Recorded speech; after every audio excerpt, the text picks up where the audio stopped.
Welcome to the CrashOut. We live. Yo, what is good, everybody? It is the CrashOut podcast. We are back for another episode. We got some new things to talk about. We have, what's it called? Some Disney Speedstorm updates when it comes to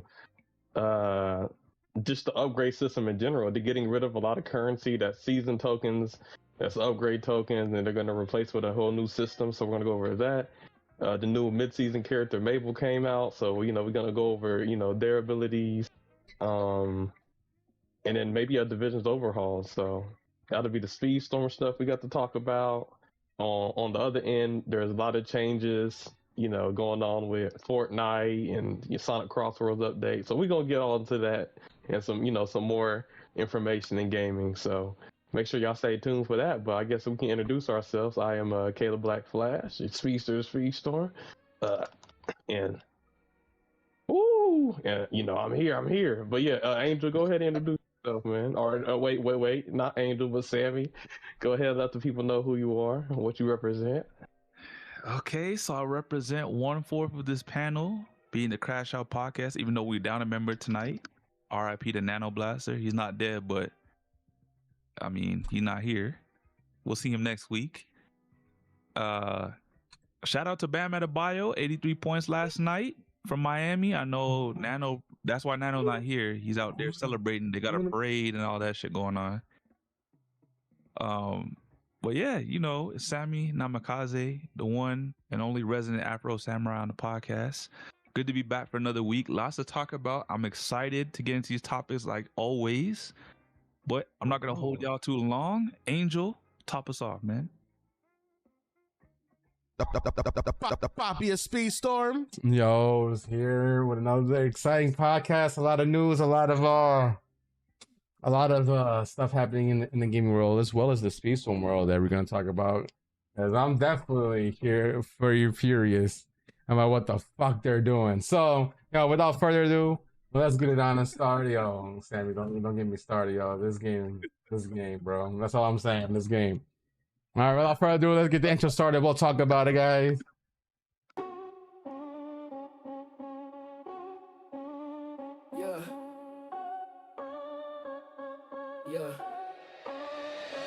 Welcome to the CrashOut. Put your seatbelt on me cause we about to lash out. If you hating on the crew, you getting thrashed out. Man, we going so fast, we about to pass out. Pockets for the gamers, man, it's time to ride out. Welcome to the CrashOut. Put your seatbelt on me cause we about to lash out. If you hating on the crew, you getting thrashed out. Man, we going so fast, we about to pass out. Pockets for the gamers, man, it's time to ride out. We covering the drama, we talking about your mama. We smoking on the ganja, we drifting in the Honda. We turning up with Sammy, one wingers with the family. Black flash jamming like a lammy, Nano always understanding. Yeah. Welcome to the CrashOut. Put your seatbelt on because we about to lash out. If you hating on the crew, you getting thrashed out. Man, we going so fast, we about to pass out. Pockets for the gamers, man, it's time to ride out. Welcome to the CrashOut. Put your seatbelt on because we about to lash out. If you hating on the crew, you getting thrashed out. Man, we going so fast, we about to pass out. Pockets for the gamers, man, it's time to ride out.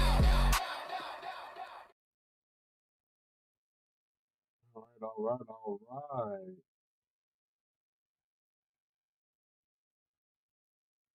Oh, Give me a moment.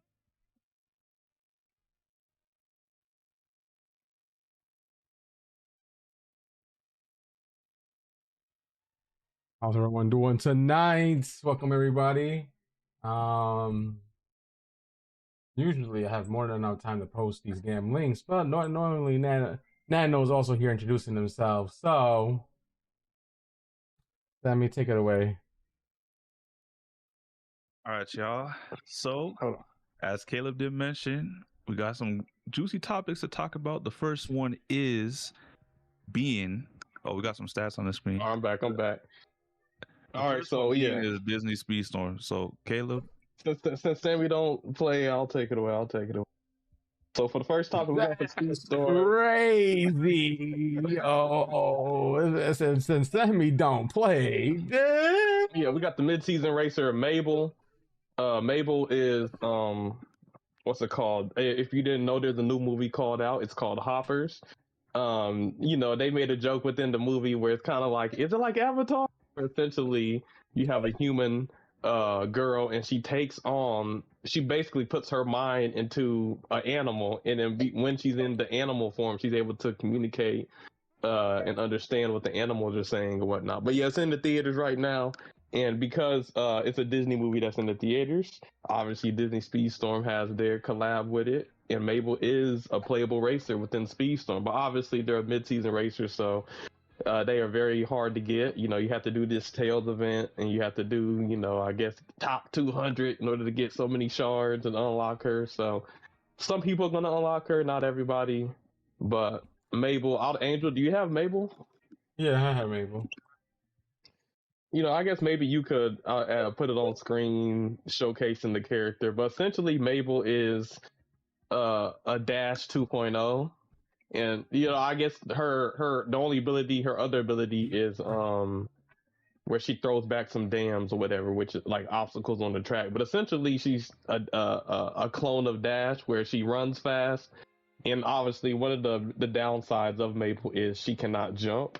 Now, I think in the past they were talking about how they were going to investigate Dash and about him not being able to jump, but it looks like they decided to just keep him that way. So Dash is probably never going to be able to jump.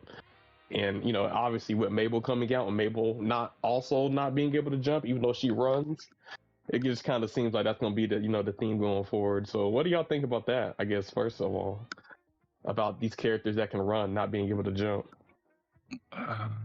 I mean, it all started with Dash, and honestly, the feel that okay, so I love Dash as a character, but in Speedstorm, I could care less about him just because his ability felt like it had me wanting more. I'm able to run.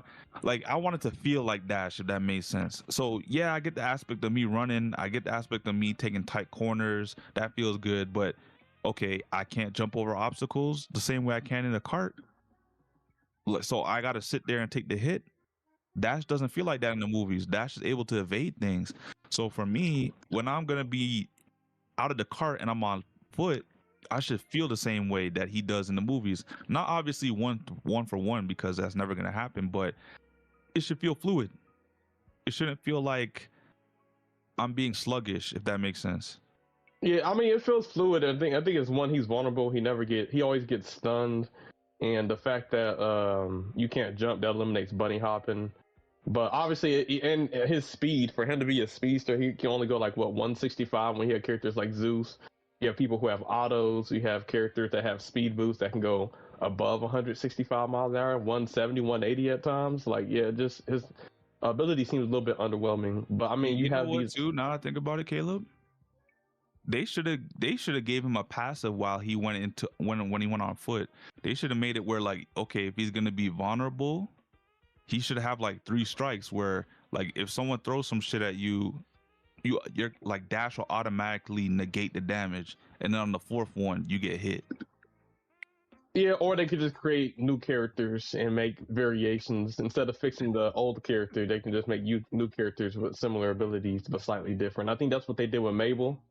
Mable is kind of like another variant of Dash, and I believe Gogo Tamago, if you look at her skill description, she's also going to be another character that jumps out of the car and starts running. So my thing with Mable, Dash, Gogo Tamago, they're all characters that run on the track. If they all can't jump, that's kind of an L in my opinion. Hopefully one of them can jump. But also, I think it would be nice if at least one of them can be invulnerable. And I think that, obviously Dash has a supercharge, and I think in his supercharge description it says that he can teleport forward. So I don't know that he's going to have like the supercharged version of Dash is going to be like a mini clock where you like dash, like clock forward and then you run. You know, I'm curious to see how his supercharge is, but I would just say for Mable, she just feels like a Dash clone, and you know, it kind of sucks that she suffers from the same thing Dash suffers from, which is not jumping and, you know, being vulnerable to stuns. I think they need to stop doing characters like that where there's just different variations of the same thing, just because at some point it's going to be power creep, and it's like, okay, why use Mowgli when I could use Jasmine? Yeah. Can somebody Yeah, answer one question for me? what's up? Why the fuck did Nintendo reverse A and B? Yeah, I don't know. They be different, but I think it has to do with the setup of the controller. Like obviously the new Pro controller is more akin to the Xbox and PlayStation controller, but they used to have the GameCube controller, and the GameCube controller A was the big button in the middle, and then B was the small button to the left. And so they kind of kept their Pro controller with the A button being on the right and the B button being on the left or bottom. So that's why. So annoying, man. It is so annoying. I literally just closed my game because I'm so used to playing on the Switch the last couple of days, and the A button is the B button for Xbox. Yeah. But yeah, Angel, what do you think? I mean, you have Mable. What do you think about Mable? Because I don't have Mable yet, but you do. So I guess you can give Basically, it's just a faster dash. Oh, she's faster? Yeah, she's faster. She goes 155 regulated, I believe, and I think dash goes 151 if I'm not mistaken. Dang, so that's really getting the short answer. So you mean to tell me a beaver is faster than the speedster of Disney? Wow. But does she also get stunned by dash, I believe? Yes. Like if you So she can't get stun locked. does she lose her speed too? Yeah. Like that? Oh, okay. And she can't jump either. It's basically dash in hamster form, but faster. Well, yeah. But Yeah, then more she throws the technical, dams too. Like she could throw dams. Yeah, but that's I guess. They throw some dams backwards, but I guess it's in character. But my thing, I already have dash. I have it maxed out. I have all the crew. I just feel like me, I don't really care to get Mable if I already have dash, because Mable just seems like dash but harder to get because it's a mid-season character. I mean, am I tripping on that? Like, I feel like if you already have dash maxed out and dash is about to have a supercharge, do you really care about getting Mable? For me personally, I'm alright. And, you know, I guess At this point, I want to get Mable because if I'm faster than Dash and Dash is supercharged, imagine Mable with her supercharge when it comes. Fair point. I just think getting the crew to make Mable faster, I think would be the hard part since it's a mid-season character. Oh brother. But I mean, Speaking of getting stun dash, there you go. I just did. Yep. Yep. But I mean, apart Yeah. from like getting Mable the character, I mean, like in terms of her getting faster, you're obviously gonna have to update her, right? So what's going on with this new update system, Caleb? So essentially in Speedstorm, so you know that's the Mable. You know we talk about what's new in Speedstorm. What's also new in Speedstorm is they are changing the way you upgrade your character. So initially, right now you have upgrade coins, and if you want to level up your characters, you use a certain amount of upgrade coins. Like the higher the level, the more upgrade coins you need. And then they're also within the upgrade system. I believe every 10 levels you get another star. So I believe at 1 star at level 10 is 1 star, at level 20 is 2 stars, level 33 stars, level 44 stars, and at level 50 is 5 stars. But with this new system, it's now just a star system, and if you're level, I believe like 21 through 30, you're 3 stars. If you're 31 through 40, you're 4 stars. If you're 41 through 50, it's 5 stars. So basically, if you have a character that is level 40, it might be worth leveling them up 1 level so they can get that extra star whenever they change in April. So make sure, if you have any character that's at like 10, 20, 30, 40, make sure you just level them up 1 level so they get the benefits of the new star. But yeah, essentially, they're getting rid of upgrade coins, and I think they're getting rid of, I don't know if they're getting rid of season coins, but they're getting rid of the mid-season boxes, not mid-season boxes, but the universal boxes, the upgrade system. So it's almost like they're rehauling the whole Disney Speedstorm system when it comes to upgrading characters. So yeah, I guess we can go over the notes, and let me see, I'm gonna get it, and we can read through it and see the specifics of what this change is. So new racer progression. So I'm bringing it up here, and it says, next season on Disney Speedstorm, upgrade your racers in a new way. In season 19, we're upgrading the racer progression system. Currently, when upgrading your racers on higher levels, the power boost you get out of it is not noticeable per each level. With this update, we're aiming to make each upgrade feel meaningful. Plus, we want you to be able to upgrade your favorite racers to the ultimate state, giving them even better stats. With that in mind, there's a few improvements coming. First, we are replacing levels with a clearer star system.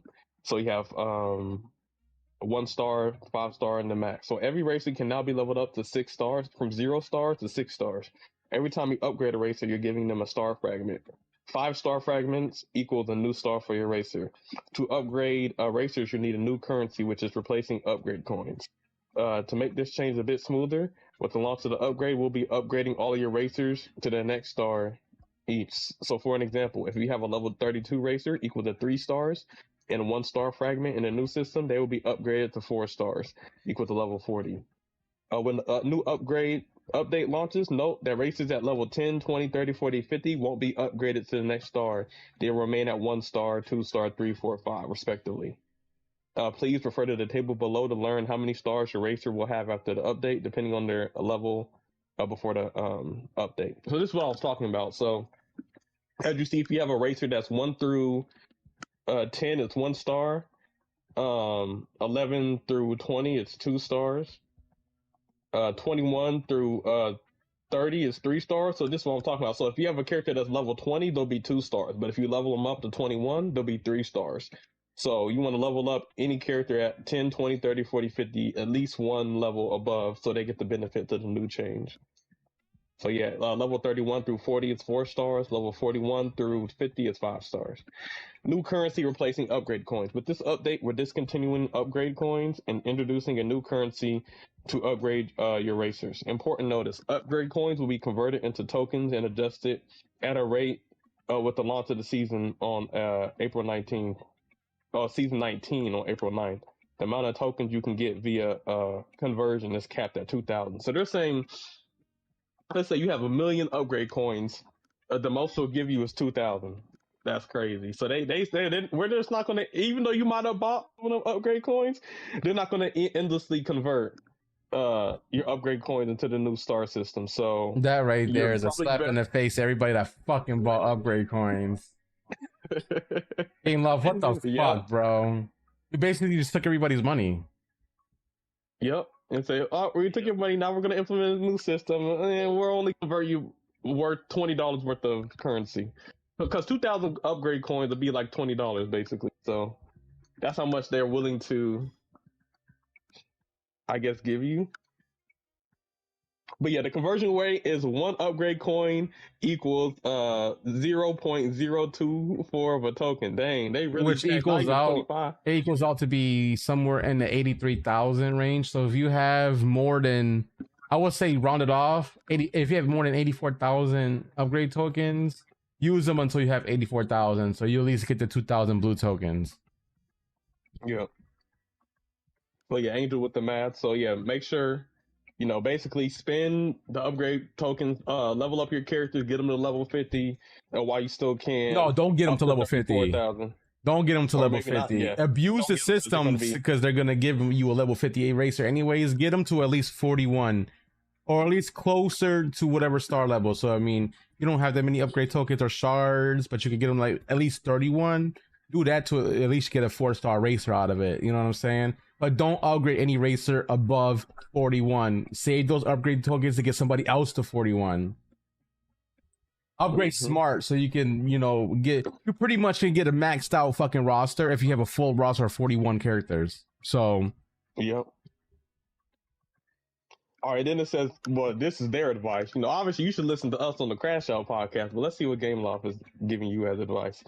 They say, upgrade your racers to level 30 and 40. Currently, this is an optimal spot in terms of level, stats, and ratio. Avoid trying to get to level 50 before the update unless you are already close to it. These are your main competitive racers, or you need level 50 for an ongoing event. Spread your upgrade coins between multiple racers to benefit from them getting to the next stars after the update. One thing I'm wondering with this change is if I have a character that's like level 43, I guess with the new change they'll be upgraded to 5 stars. Does this mean I can get superchargers now. Because currently, in Yes, order for you yes. to supercharge a character, you have to get them to level 50. Yeah, You that know what means I'm you'll be able to saying? use supercharges. Yes, because they're not That's changing good. supercharges. Supercharger is still level 50, 5 stars. essentially. So yeah, so if you have supercharged shards and you've been waiting to use them because you don't got level 50 racer and you have like a level 42 or 43, you're golden once April 9 comes Hell around. yeah. I'm gonna get my Elizabeth Swan supercharged. I'm gonna get Shang supercharged now. What's it called, Hercules? So obviously double W change there. It'll make it easier. Any character that you have in the 40s, you'll be able to supercharge them after this change. As long as they're above 40, so 41 and up. So that'll be good. All right, how are stats increased? With the new star system in place, stats will be distributed in a different way. When upgrading a racer from the 1st to the 4th star fragments, they will be either gaining acceleration, combat, handling, or boost, plus a small increase in speed each time they get a new star fragment. When upgrading a racer each time. When upgrading a racer to a new full star, they will always get a significant boost to all 4 stats, plus a large increase in speed. Okay, so with each star fragment, you get a minor increase in speed, and then when you star them up, you get a big So I have a increase in question speed. about this. Does that mean these stats are getting reworked again with the system? Yeah, maybe. You know, are they making the game faster? You know, hopefully if they do rework the stats, it means that the characters are faster, not slower. Because they rework it to make it slower, that'd be bad.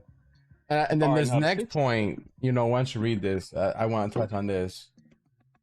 So the 6 star getting more power. A current racer at level 50 overall has the same power as the same racer at 5 stars after the update. But now every racer can be upgraded even further to the ultimate 6 star. Upgrading your racer to the 6 star will significantly increase their stats, especially to the ones that weren't high before. For example, when upgrading a defender to the 6 star, you will see their speed acceleration grow faster than already high combat stat. Prepare for races faster than ever, and get your racers to the highest stat possible. So I mean, Game Loss put it as class based, which is interesting because it's not really class based. The defenders don't all have low acceleration or whatever or speed, you know what I'm saying? Because you have heavyweight defenders that do got top speed, you know what I'm saying? So I don't know if these people even know how the fuck their game works for saying defenders like that, but no, essentially this is what I want to touch on because does this mean that a 6 star lightweight is going to be fucking fast because their lowest stat is the speed stat? Yeah, remember they said it. Remember when they said they don't know what weight classes? Remember when they said they don't know? When we said, "Yo, there are different weight classes," and they're like, "What are weight classes?" So maybe. Well, because they're saying that it will increase their stats, especially the ones that aren't that high before. Like, if I'm looking for, I'm gonna go to regulated, right? If I'm looking at a level 50, or I don't even have to go to regulated because this is all crew based anyways. So if I go like Angel's lightweight, right? Her lowest stat is top speed. If I go to Daisy, another lightweight, her lowest stat is hers is combat, but then the second is top speed. So, and let's go to the defenders because we need to look at their logic here. Like their defender, you go to Swan, her lowest is top speed. We go to Aurora, her lowest is combat, then top speed. So they were probably both, so they might buff that. So maybe if this makes like the lightweights more viable, because here's the thing, they do release lightweights and they put like or mid seasons, and they put like the whole price tag. Oh, this is the mid season, and they want people spending money on the character, but people like, yo, I'm not going to spend a bunch of money on this character because they slow and they suck. Like the kid from Up, you know what I'm saying? Maybe they're looking at that like, okay, maybe we need to make it to where all of our characters can be fast and viable. So maybe they could fix that. Do you know how disgusting? Do you know how disgusting a fucking supercharged Stitch at 6 stars is going to be? Yeah, Superstars. Swan is back. Stitch is a good example of a lightweight with high speed. So yeah, if they like, my thing I've always said is like, there are so many lightweight characters. They just had speed, they would be so meta. Yo, that means Mike is back. maybe Mike, maybe Vanellope. King Candy's You know what gonna I'm saying? he's gonna be applying pressure. Yeah, but this is all High speed and speculation. clicky? Yeah, this is all Oh my God. speculation until this comes about. But I mean, I'm speculating off of what they said. You know what I'm saying? So, in theory, that means lightweights will be faster because at 6 stars because they will have their lower stats increase, which means combat and their top speed, which means you'll stun them, they'll go right back on the track, and they're gonna be faster. Oh, dude, lightweights might be the new motherfucking meta if they do it right. I'm okay with that because I think there's a lot of good lightweights with good abilities. I honestly, I think some of the lightweights have the best abilities. It's just they're slow. So if this is a way to buff up their speed with this new stars, the upgrade system, and they're talking about adjusting the stats and stuff, hey, it could be a good thing. But they did say, level 50 has the same power, so their stats are not going to be different at level 50 from how they worded it. That just answered the question I had earlier. So maybe it's only quote unquote for the supercharge, which is the 6 star. Because like you said, if a 5-star racer has the same stats as they would at level 50, then their stats lightweights will still be in the same place before they get supercharged, of course. So how many shards and currency to upgrade? With the update, the amount of racer shards and new coins needed to upgrade racers will change. Check this table to see how many racer shards you need to upgrade a racer to different stars. So basically, for 1 star, you need 5-star fragments. And then from 5 stars, if you want to get like a character to 5 stars, it'll be 9 shard fragments. And it has like a chart that'll basically show you how many star fragments you need to upgrade them to the different levels. So as you can see, to get your racers from 0 to 5 stars, you'll still need 200 racer shards total. However, now the progression is more balanced. You'll need more racer shards in early progression and less shards to get to star 4 and 5 compared to the level 40 and 50. The new 6-star will require 60 additional racer shards. So that the 6-star basically is supercharged, because supercharged, I think you need 20 supercharged shards and an additional 40 to get to the final 60. So does this mean, like, for instance, I have a character that is I have him supercharged, but I don't have the extra 40 to get like them fully maxed out supercharged. Does this mean with the new change, a character that I don't have all the way at 6 stars will now be maxed out supercharged? I'm curious. Do you get what I'm saying with that? Yeah. Because with supercharge, there's 2 levels. There's the base level supercharge, and there's the maxed out supercharge. So what this is making it seem like is, if you have them at base level supercharge with the new change, they'll be maxed out. But any character that you don't have supercharged at the time, once you get them to 5 stars, you'll still need 60 star shards in order to get them. That doesn't make any sense, because at the same time they also said that supercharged isn't changing. So I was thinking more along the lines of maybe these racers base level now are much faster than what they are in the game with this new change to the system. And then supercharged added on top of that. Well, let's look what they see. I guess we got ahead of ourselves. It says supercharged and 6-star. It says supercharged feature is not going anywhere. It will still be available for racers with 5 stars. You are free to supercharge your racer at any moment after they get 5 stars. Supercharge and upgrade your favorite racers to the 6-star to unlock their true potential. We can't wait for you to try out the new racer progression system and look forward to seeing you race like never before. Okay, so it's saying that at 5 stars you can supercharge, like the basic supercharge. Yeah. And then you'll need an extra 60 star fragments in order to get them maxed out. Wait, then if that's the case, then technically wouldn't the racers be slower with this new update? No, it's making it easier for you to supercharge your racer, but in order to get the maxed out supercharge, it'll be harder. You'll need 60. I mean, I guess you've always needed 60 quote unquote supercharged fragments to get them maxed out, but this all this does is just make it like the base level supercharge will be easier to get because all you need is 5 stars. But yeah, I mean, that is the new upgrade. So overall, we went through the notes. W or L, or what are your thoughts just on this new change? So reading all this, right? And I like how they word this to where it says, you still the way they changed it, it makes everything more balanced. You wouldn't need to, invest more when you're upgrading from 4 to 5, and whatnot. But one thing that people don't understand, yeah, you might need less of this new currency to upgrade racers, but this new currency might be more expensive. So they might they might have like lessened the amount that you got to do to upgrade racers, but the cost most likely is going to be more. And they don't tell you that. They didn't say, oh, it's going to be cheaper, it's going to be more expensive. They didn't say nothing, because that's where the fucking thing going to get you at, and that's going to be the most expensive part. There's always a reason for the change, and for all we know, what they're not saying, like I think they said before, we on our last 2 episodes we talked about the universal boxes.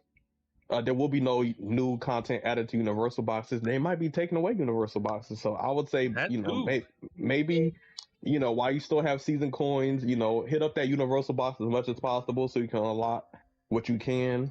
They're getting rid of a lot of currency, season currencies, universal boxes, upgrade tokens with this new shard system. So like Angel said, point, if they get rid of universal boxes, though, they can charge more. I think they should get rid of the fact that you can earn crew from the universal boxes, or just you have to earn crew. I think once you get the racer, you have all the crew, and you just got to level up the racer, because now it's just going to be a convoluted system of, okay, how am I supposed to level up the racer for their shards and their crew now if it's more expensive? And on top of that, how often am I going to get their shards now that there's no universal box?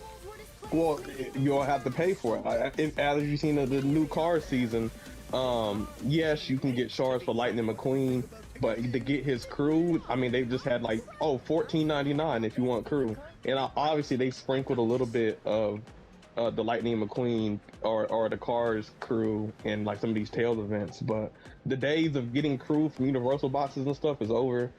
Basically, crew, you either have to pay for it or you'll have to get it in these limited events. Okay, so what I think they should do now is, for every account in the game right now, if you already have the crew or some of the shards for the crew, everybody should have those crew members unlocked, and the racers as well. If you have the racer unlocked, it should just be, honestly, I think you should have these characters and crew at base now, because they're changing this upgrade system. And if they're changing this upgrade system, like I said, maybe the only thing that you have to upgrade should be your racer, because if everything's going to be more expensive, it doesn't even make sense investing in that, because you got a roster of like what, almost, I don't even know how many races there are in this game. 110. But they're trying to make money. They're not going to get rid of the system, because upgrading to max level, you get a certain amount of speed, but where you really get your stats like handling speed, all of that is from the crew. So the crew is a paid system that they use in order for you to further upgrade your character, even if they're maxed out. So that's why they have it in store or in place. But essentially with the star system, it's only about leveling up the character. Not for us, but for them, people will spend money on these crew packs. So if they're like, oh dang, I have no crew for this new character, I want this character faster, I'll spend $14.99 in order to get these crew what's it called, packs. So that's really where monetarily where things are headed. Honestly, I'm just glad I'm not playing this game anymore, because it seems like every time Gameloft's on some bullshit with a season coming up, they change the upgrade system. We've seen this before when they were on some bullshit, getting rid of the fact that you can get the golden pass for free with the golden pass credits, and then within that same season, what they do, they change the upgrade season. So Wreck-It Ralph came out, you can no longer really use your golden pass credits to get the golden pass, and on top of that, we weren't using racing wheels and racing helmets to upgrade our characters anymore. We were using upgrade coins or upgrade tokens. Well, upgrade tokens is the second iteration of currency. So before we had the purple upgrade coins. It was a system where each character had their own upgrade material. So Mickey Mouse or Aladdin or a Beauty and the Beast, they have their own upgrade, quote unquote, shards. But they wanted to simplify that, and so they got rid of all the exclusive currency for each franchise, and then they gave us the purple upgrade coins. And now they're getting rid of the purple upgrade coins for a new star system that they have. And all of this is just about leveling up characters. So, but yeah, none of that has anything to do with crew. Crew is now just going to be monetized, it looks like, and just limited, drops within, season tokens or season tours or Tails events. So, but yeah, I mean, that is the Speedstorm upgrade currency rework, the new star system. I guess lastly, like we said, any character that's at a 0, whether that's 10, 20, 30, 40, 50, upgrade them one level. So there'll be 41, 11, 21, 31, 41, and so that they will benefit, and get the next star. So make sure you do that. Make sure you spend your universal boxes before they get rid of it completely. And make sure you have at least, like, I think Angel said 86, 87, 84, something. At least 90,000. 84,000. 84,000 is the max value of upgrade coins that you'll benefit from when they convert them into blue tokens. So, yeah, that is your currency update. Move to the next topic. Like, let me ask y'all both something. Like, how do you feel about this shit? Frozen, I guess for people who already have characters like at high levels, like I feel like we can benefit off of this when getting extra stars that we wouldn't have gotten before. But yeah, I guess they're simplifying it. I don't know, man. I like Angel said, a lot of people spent money on the upgrade coins and they're basically losing value on what they got. So I think that's an L in that way. I think there's pros and cons to it. I guess I get it. They're trying to like only make one universal currency, getting rid of the multiple currencies. They're trying to limit that down, which is a good thing. But it's all at the end of the day, it's all about implementation and how they're going to implement it, and whether this is how the shards going to look in the shop. Are they going to be more or less expensive? So I don't know, but it honestly, it seems like it might be similar. It's just they're just doing one universal currency, because if you looked up how many shards it takes to get a character from level 0 to level 50, I think it's like 200 shards, and they're essentially saying that it takes 200 star fragments to get your character from 1 to 5 stars. So essentially it's the same amount. It's just they're getting rid of the upgrade currency and making it something different. Very cool. So it's 200 regardless. 0 to 50 is 200. Whether it's star fragments or upgrade coins, is 200. Or shards, my bad. Character shards or star fragments is 200. This game, man, is something else. 100%. But all right, if nobody has anything else to add, we have divisions overhaul. So it doesn't look like the currency is the only thing that's potentially getting reworked. Wait. I guess this, before we start the divisions things, because I guess this segues into the divisions talk. Nano also mentioned, even though he's not here, glad I remembered, he also mentioned, like, this change could possibly affect, private lobbies, which in turn would affect, like, divisions. Like, what do you guys think about that? I mean, that's if they make private lobbies 6 stars, which I don't know. I think if they keep it to where as long as you have the character unlocked, then you can quote unquote star them up in private lobbies, that'd be fine. But if they're like, oh, you have a 2-star character and you can't use them at 5-star unless you level them up, then that would be bad. But as of right now, we have no info to go on. It'd be just pure speculation. So we'll have to see whenever they do change it, see if we can still, race that super fast, which is, I guess, would be 5 or 6 stars. But I guess the change could be, because right now there's like slow, fast, high speed, or super fast, or something like that. There's like different levels. With this change, if they make it to where in private lobbies you can do 6 stars, that definitely would change divisions, because then essentially you'd be able to do divisions with supercharged racers. in order to get the fastest speed. So that definitely would shake things up. Obviously, as a community, we have to, Now what? make a decision on that, Wolf and everything. But I think that would be dope if the standard is just every character at their max potential, supercharged and everything. That definitely would. That sounds nice in practice, Caleb, but at the same time, we also know that not every racer in this game has supercharged, so Yeah, but then you be fair. But then I guess you could just like ban certain supercharged racers or something like that. So there'd be that. But yeah, like I guess like yeah, every character isn't supercharged, so obviously, only certain characters could get that 6-star until eventually every character gets supercharged. But that's the only change I could see. But yeah, that is a good question, whether or not this new star system with 6 stars will be implemented in private lobbies. I wouldn't mind trying these racers out at 6 stars if I'm able to win private lobbies. That'd be dope. That might shift the meta. It would shift up the meta completely. Certain characters that might have, kind of been overlooked might be the meta pick for divisions or something like that, because maybe they got the crazy supercharge. So yeah, that'd be interesting. Okay, so I guess now there's on our last Speedstorm topic, we got divisions. So we got divisions overhaul, and I guess we can go over the matches. But what Angel, you can take it away. What's going on with the divisions overhaul?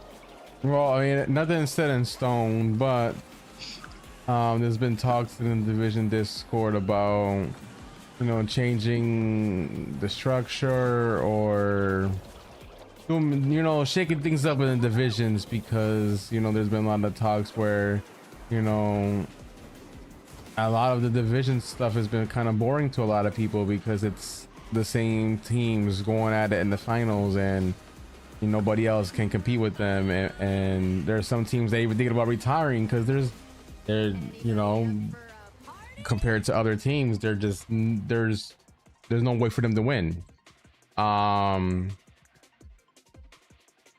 So I mean, there was talks. Wolf said, maybe the final boss can disband. Maybe Toxic Dons will disband and separate and try to make a more balanced divisions. But they're still tough because I mean, Brazil wasn't always the best team in the game, and the only reason why they're so good is because they train together and whatnot, which I mean, I understand Will's point about that, you know what I mean. They weren't always the best. They were in the first World Cup and they didn't reach to the finals. It was us, we made it to the finals. Yep. So, I think the first season after the World Cup in the first season of divisions, we beat them in division. So they weren't always, the number one unbeatable team. Is that they got to that level by hard work. So would we be punishing them by making them split up? You know what I'm saying? Is it their fault they keep winning, or is it their opponent's fault for not leveling up or practicing or putting the same work to get to that level? That's true. Also, sorry to kind of stray away from this topic, but Roger asked, I don't play the game, so it's really a question for you two. What about the Diamond Pass? Are they going to put the new characters in it, or are they keeping them out? Not happy about the upgrade tokens. Oh, they're keeping them out. Yeah, they're keeping them out. Yeah, so next season, it won't be Peter Pan or villains. It will be, I don't know. I mean, if this season was Moana, then maybe it'll be freaking Oswald and Hortensia. That'll be the Diamond Pass for next season. You know what I'm saying? Like, essentially the Diamond Pass is just old mid-season racers, and they're making them, the Diamond Pass racer. So Hortensia, Oswald, maybe. Wait, wouldn't that Minnie be Mouse? Pass? Yeah, that's the Diamond Pass to the Diamond Pass now. Oh, no, my bad. Diamond Pass, see the Golden Pass. The Golden Diamond is essentially the same thing. The Diamond Pass is just the premium version. Yeah, and you get like a max out or some shit like that. Yeah, I get that, but so I guess he's asking if they're putting the races that they took out in the Diamond Pass, right? Oh wait, I have a question though. Because now I have a question about this Diamond Pass. This Diamond Pass that normally has, a max out selection box in it. Oh, Is this max out now going to be a 6-star max out? Oh, that's a good point. Or is it just gonna be 5-star? Like, yeah. And maybe the Diamond Pass will be 6-star for the Supercharged, so you'll be able to get Supercharged Racer. But if not, man, damn, that'd be a lost value. I mean, that would be a false advertisement if it maxed out was only 5 stars. That's all I'm saying, because it's not technically maxed out. I mean, And that's if they don't it's take- maxed out, But it's not. supercharged. That's if they don't take out No, maxed out. because if you look at their wording completely states Maxed that out, yeah. max out is 6 stars now. Yeah. Yeah, it's interesting. They put a change about the change with the upgrade currency, but they didn't really specify on the changes. You know for the what, diamond, I golden think pass. they might get So, rid of the Diamond Pass then, if that's the case. Probably not. Because No, they're because probably there's not always going going to to give you be. a freebie no more. They'll No, probably, they're still gonna have a Diamond They'll Pass. have something in the shop where you can buy that and get a max out character instead of buying a Diamond Pass. They'll still have the Diamond Pass because for the Golden Pass, they're always going to try to charge more for the Pass. So the Diamond Pass is just the premium version of the Battle Pass. So there's always going to be a premium version of the Battle Pass. It's but crazy what how we keep- have tiers like this in Battle Passes. Yeah, it is crazy. Basically, charging more for the And there's same no thing. free track to the Battle Pass. That's the worst part. Like Yeah. you're paying for a premium pass, then a premium price. Like, Yep. what are we doing? But it's just what they decide to keep in the pass is the question. I don't know, because Angel does have a point. It's false advertisement if they keep that, and you only get the character up to 5 stars. You don't get up to 6 stars. Yeah, so we're gonna have to do keep a note on that because we don't know for sure. We got a month left before the next season, so we'll see. If they do change it to 6 stars max out. Good question, Roger. And you should probably put that in feedback. I'm curious to see what they do if they do an announcement with the bald-headed guy just before the season starts. We hear Long you. story short, new characters, and no new characters will be in the Diamond or Golden Pass anymore. Going off of this season, so. No. I guess the divisions. So maybe shaking it up. Does that mean he wants to split the team, like have BRZ have the top 4 people from BRZ on other BRZ teams, or split up the stronger teams? Like here's the thing: we would've I known. Can happen. It could be random teams. My only issue is some people just don't get along. So that's the only downside of maybe forcing teams to evenly be spread out is because all personalities don't mesh. There's different time zones and stuff. So I know I haven't played Divisions in a minute, but one suggestion I could think of right now on top of my head is the players on the team that scored the most, the top 2 players, maybe they both have to be captains of their own team, and they can take anyone from their previous team on that team. So let's say there's a team that's of what I 6. said. That's why I said. Okay. I said something about that, and maybe each team will be capped at 1 or 2 of the top players of respective teams. So Dino and Toxic can still be on the team, but Falcon, Hayat won't be able to be on that same team. You know what I mean? Yeah. that definitely can make a difference because it is 4 races each team, and 2 can do. It does. Every player matters. And I think that is one of the issues with the Dons or what's it called, BRZ Final Boss, is that all 4 are elite. I'll use the Dons as an example. You have Toxic, Falcon, Tayat. Who's the other one? Dino, Has, or whoever. Those are top 10, top 20 of the best players in the game. So it's they're pretty much going to dominate most of the time, especially against new teams where let's say somebody's maybe top 80, but it doesn't matter how good they are if they're going against the team that has the 3 or 4 of the top 10 players. So I get that. This could low-key bring back some players like Manji, because remember, Manji's been doing this forever, since the World Cup, by himself. No matter what, Manji, I would say Manji's potentially, a top 10 player. So, but the crazy part is because the teams are so stacked, no matter what team Manji is on, it doesn't matter because one top 10 player going against 4 top 10 players. The one top 10 player, he's going to lose every time.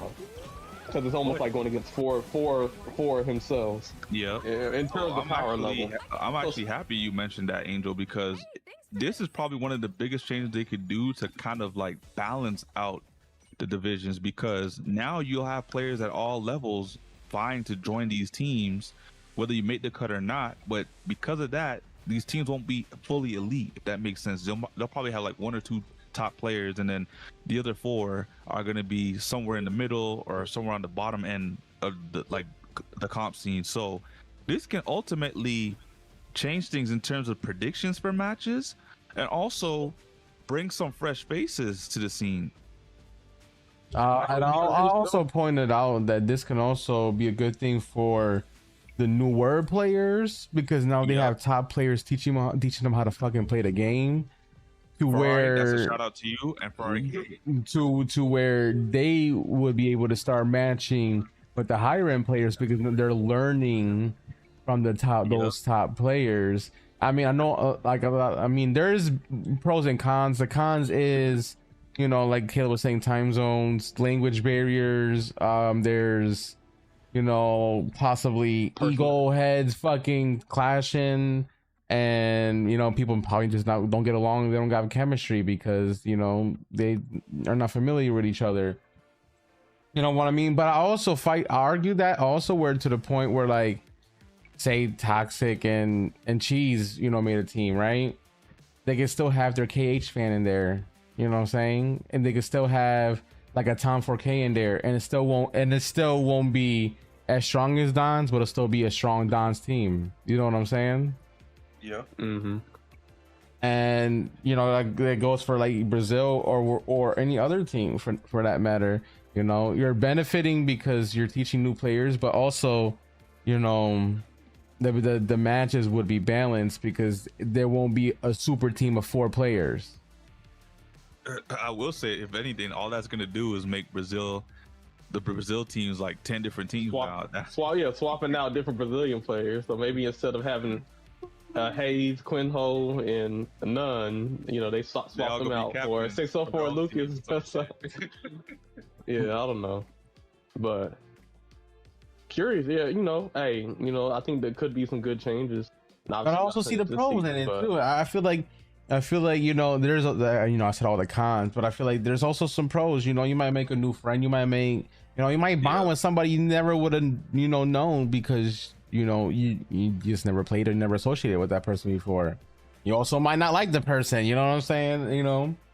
There's so many scenarios, but at the end of the day, you can't say we didn't try. I mean, even if you only do it for 1 season just to see how it works and see how people feel about it, you can only do it for 1 season, fine, but at least we tried and see what worked from it, what didn't work from it,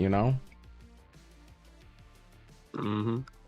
At least breathe the fresh air. We've been doing the same fucking system since the first World Cup. You know what I'm saying? This has been the same system. People, they get together in their own teams, and they duke it out, and it's been the same finals since season 2, damn near. It's either Low End Thunders and Final Boss, or the Dons versus Final Boss. That's literally been the finals for the last almost 2 years at this point. They the Patriots. Maybe this brings back some of the the old heads, or even just the veterans that retired. They're never coming back. Some people are just done with this game, bro. And rightfully, and nothing with the divisions. I think some people are just done with this game. They never don't want the game in general because of the changes. Yeah. So, but yeah, I guess with that being said, we can go over the points now. Either Angel or Sammy, can y'all go over the points? I'll be back. I gotta do something. Yeah, I'm loading it up right now. So in week 5, we'll go ahead and talk about these. So we had Union Jack Arrows versus the Late Born.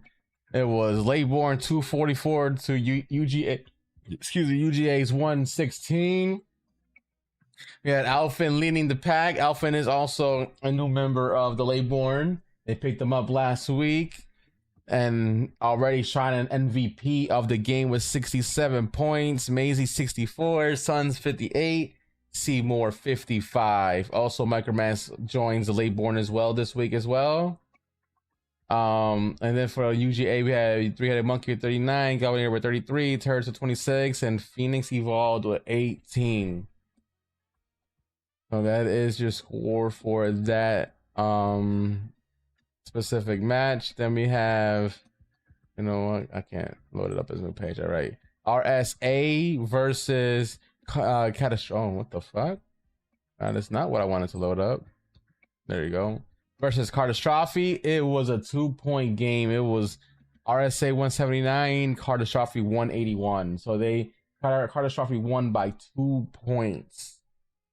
You had Catastrophe with Distant Arc leading the pack with 55 points, Rafnu with 53, Toffee with 49, and Enzo with 24. And then we had the RSA with the homie Caldo with 62 points, Kelly Girl with 56, Iceman with 42, coming back strong, and then John Wick with 19.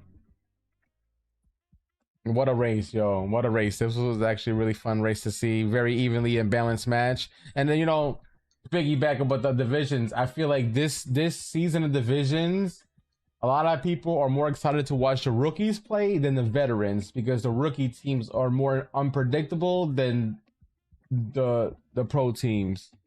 Like, I mean, I don't know if that's a bad thing or a good thing. It's just, you know, goes to show you how skillful the top two teams are in divisions compared to the other teams. But, you know, that this is what people have been saying, and the viewers have been saying, that it is more fun to watch the rookies play than it has been the vets. And I mean, maybe that's just something we need to just fix on the vet side and just leave the rookies alone at this point, you know?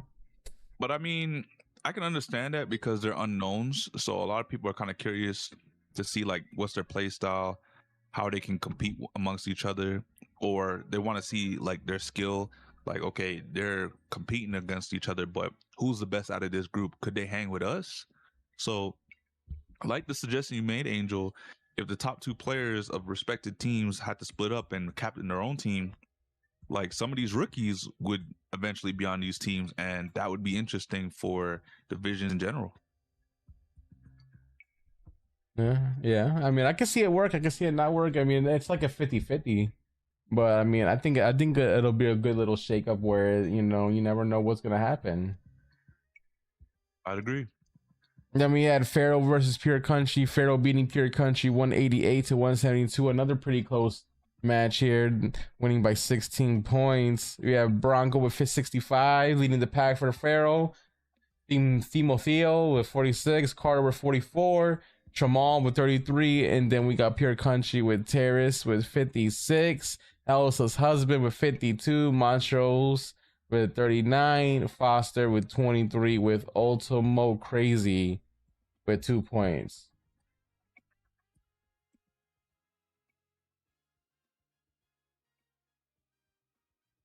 And then for the next match, we have Lowland Thunders versus the New Wave.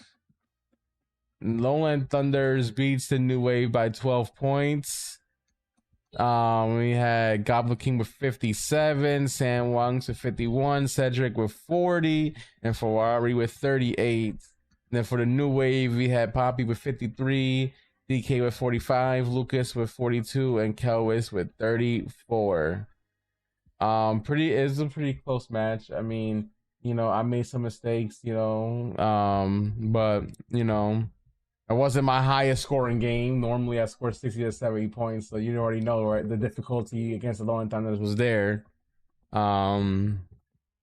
Pretty balanced all around. I would love to have you know, I would love to go again, you know, and hopefully, you know, be more prepared for the next bout, you know. Shout out to Lowland Thunders. It was a good game. GG's. Y'all made me sweat, you know. And then we have the Burnout Bandits versus the Once Upon a Time. Hey, good show if you haven't watched it. Once Upon with 199 to 150s. Burnout Bandits, FX the GOAT, 62. Leon with 58. Advair with 45. And Kachaum with 34. And then we have the Burnout Bandits, Gohan Sun with 61. Lionheart with 49. Goozy with 39. And Symbiote, for some reason, it says 1 point. Interesting. Oh, yeah, that's because it was a 3v4. That's a fact. It was a 3v4. So they tried their asses out with a 3v4, guys. And, you know, their best player, Symbiote, you know, wasn't able to show up. You know, unfortunately, I think with Symbiote there, they probably would have won that match. And then we have the RB team versus Ferrari KA, with the RB team winning 228 to 134. We have Julian with 73, Seabass 65, Discuss 55, Remy TLC with 23, and Nitros with 12. And then we have Choopy Star. Whoa, Choopy. Whoa, 43 points. We got Sultan with 33, Angel Heart 32, and Kylo Red with 26. Yo, Choopy Star. I like that name. Do you? I wonder why. Choopy Star. And then we have the main event of last week. It was the final boss versus the Dawns of Speedstorm. All right, final boss went into this undefeated, by the way, guys, and they lost. The final boss's undefeated streak for the last 2-ish years has been dethroned by the final boss, by the Dawns. The new final boss of Speedstorm. The Dons are back. The Dons were dawning, and they did their thing. They got their revenge because the first go around, the final boss won. This go around, the Dons won. So I don't know. I think we need a tiebreaker at this point. He was going to take the third match.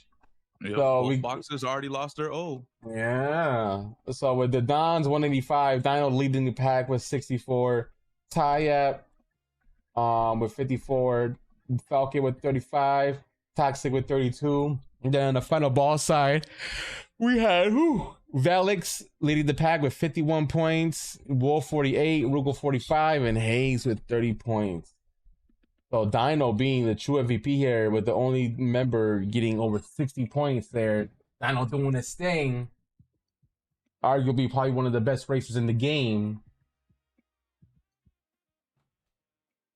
Big shout out to Dino there. Big shout out to Dino. And also, you know, we might as well cover this match because it already happened.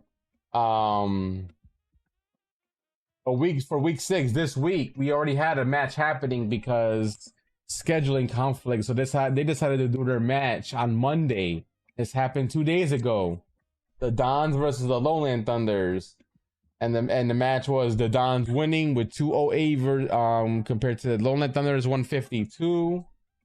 Taya with 60 points there, Dino with 55, Toxic with 47, and Falcon with 46. And then we had the Lowland Thunders with Nell with 45, Cedric with 37, Sandwongs with 36, and Goblin King with 34. Ferrari did not play this match, by the way.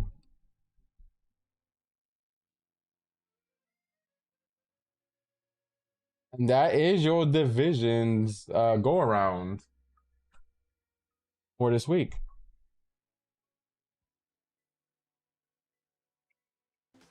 Very interesting, very juicy.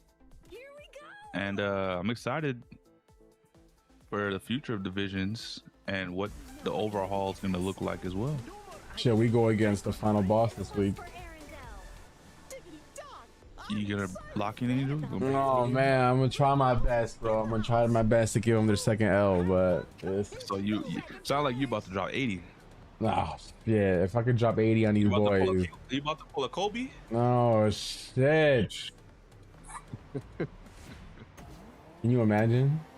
I mean, yo, our bands are disgusting. Like the speedsters are pretty much fucked on this race. Like we banned like all the meta speedster class racers, and then defenders got hit pretty hard too.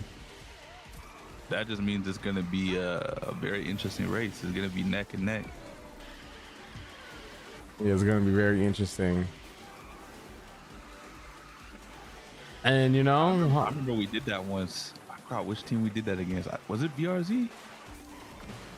Where we banned like pretty much all the meta, and it was just like I think you that had was to the. like really be able to race with any character at that point. I know we did do that at one team. I just forget. I don't remember which one. But you know, we have yet to face. So like the only team we have yet to face would be the Lateborn. We have yet to face the Lateborn. Maybe we'll face them in the knockout stages. Who knows? We would love to go against you, Maisie. We would love to face your team. Maybe we'll get the opportunity, but that's another complaint that Divisions had this season is there was way too many rematches. And I agree, we had way too many rematches. We went. I think we had 2 or 3 rematches. Shit, Dawns and Lowland Thunders fought like 2 or 3 times. That was like a big complaint is too many rematches and not that many fresh matchups.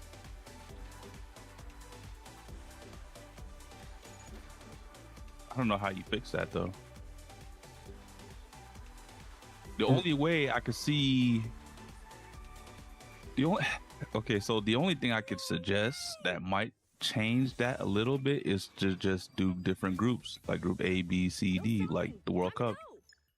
And once you go to the playoffs, you know, you get different seeding again or different grouping again. Yeah, I mean, I think pretty much. I mean, I see how Wolf structured it because he's tried to structure it with a like the way Wolf structured it is he awards like performance, you know. Yeah. So like if your team loses one but they didn't win the next one, they move up the ladder. But if another team does it, you know, and that's how the rematches happen. So I see the vision. He's trying to reward those people, the teams that do good. It's just maybe it's just two less teams, and that's why it's 20 rematches. Or I mean, I don't know how something like that could even be fixed, to be honest. Like you said, unless the shakeup happens, you know, and these teams are split, which that means, you know, one thing that would entail would be a lot more teams. That's what I said. That's like one big benefit at that point, because if everybody's separated, that means more teams are going to be formed. But that means that there's more teams. You definitely got to do groups, because there's going to be too many teams for everyone to face in one season before the knockouts. Yeah. Guess we'll see what Wolf cooks up. I mean, we'll say he's gonna look at everything after the season ends, and we'll see. I mean, I even offered, bro. I was like, look, man, if we could do a switch up, bro, I would put up $200 of my own money for the winners of that season. Oh, the Angel Cup? I will fund the prize money for the winning team. $200. 2 bills. Who wants it? And if that's a team of only 4 people, guess what? Y'all split that 200 with just 4 people. That's 50 apiece. We do math out here. I know Caleb wants that $50 because, you know, someone didn't pay him in Sonic. I won't say names because apparently they don't like me and Nano. Oh shit. Damn, Caleb's still not back. Damn. Right? Even after you talking about putting down some bread, that's crazy. Right. He's gonna come back out of nowhere like, yo, man, I'm about to join this tournament, yo. I'm trying to get that money. Or I mean, beyond the game. Or maybe I'll do it on my own. Maybe I'll do an own tournament where we do something new for the prize money. If you know, they don't want to do anything different for, you know, divisions, and I'll do my own little like off season. I don't know. Turn it to division off season Because off season is only a month, so like a month to do like something like that, like a division ass type of thing, is not enough time. That's true. Unless you do like multiple races in a day, which I'm sure not too people are gonna want to do that.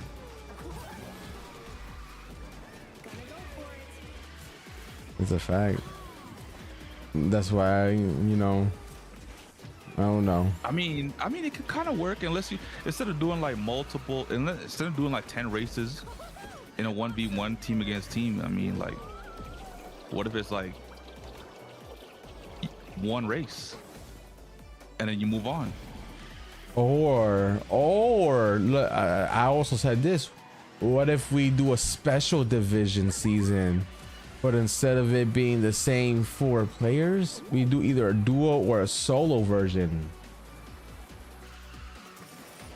Damn, that'd be kind of crazy. That'd be like Grand Prix. You know what I'm saying? And if it's duo, Yeah. that means each match will have 4 teams, because it's 8 players. Yeah. 2. You know what I'm saying? Like, That's true. That is true. and then your total points is depending on total placements of that duo. Like, yo, we can really freshen up divisions if we really wanted to. There's a lot of ideas that flow to people's heads that you can do. Hey, who's to say multiple versions of divisions can't be run at the same time? Who's to say the 4 teams, or the teams of 4, the duos and the solos can't happen all at the same time? I mean, that can Obviously, if happen you sign too. up for one, you can't be in the other divisions, but you get what I mean? I mean, yeah, but I think that would be too much. Maybe. You spent all your upgrade coins already, Sal? Did you spread them out so you can at least get some level 50 racers? It don't sound like he did. Because that's my suggestion, is keep 84,000 upgrade coins so you can get your 2,000 blue tokens, but spend it in a way where you're going to be able to maximize this change, where you'll either get 4 to 5 star racers if you have the charge to do it. So if you have a level 30 racer, upgrade them to 31 if you can. If you have a level 40, get it to 41. You know what I'm saying? And I know there's a lot of people that stopped at level 40. So those people that have a lot of like a roster full of level 40s, just upgrade them one time. Upgrade your whole roster to 41, and then in this update, guess what? You have a whole roster full of level 50s. And you will be right there with all the wells, because all the wells are stuck at 52. So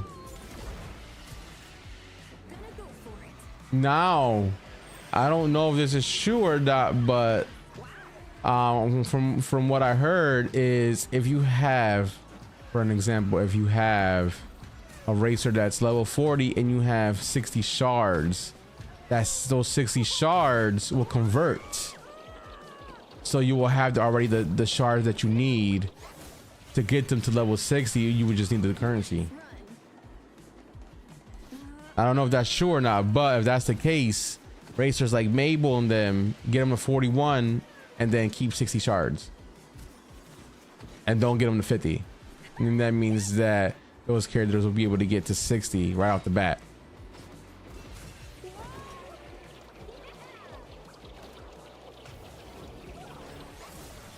Yeah, that's a lot of work, Maisie.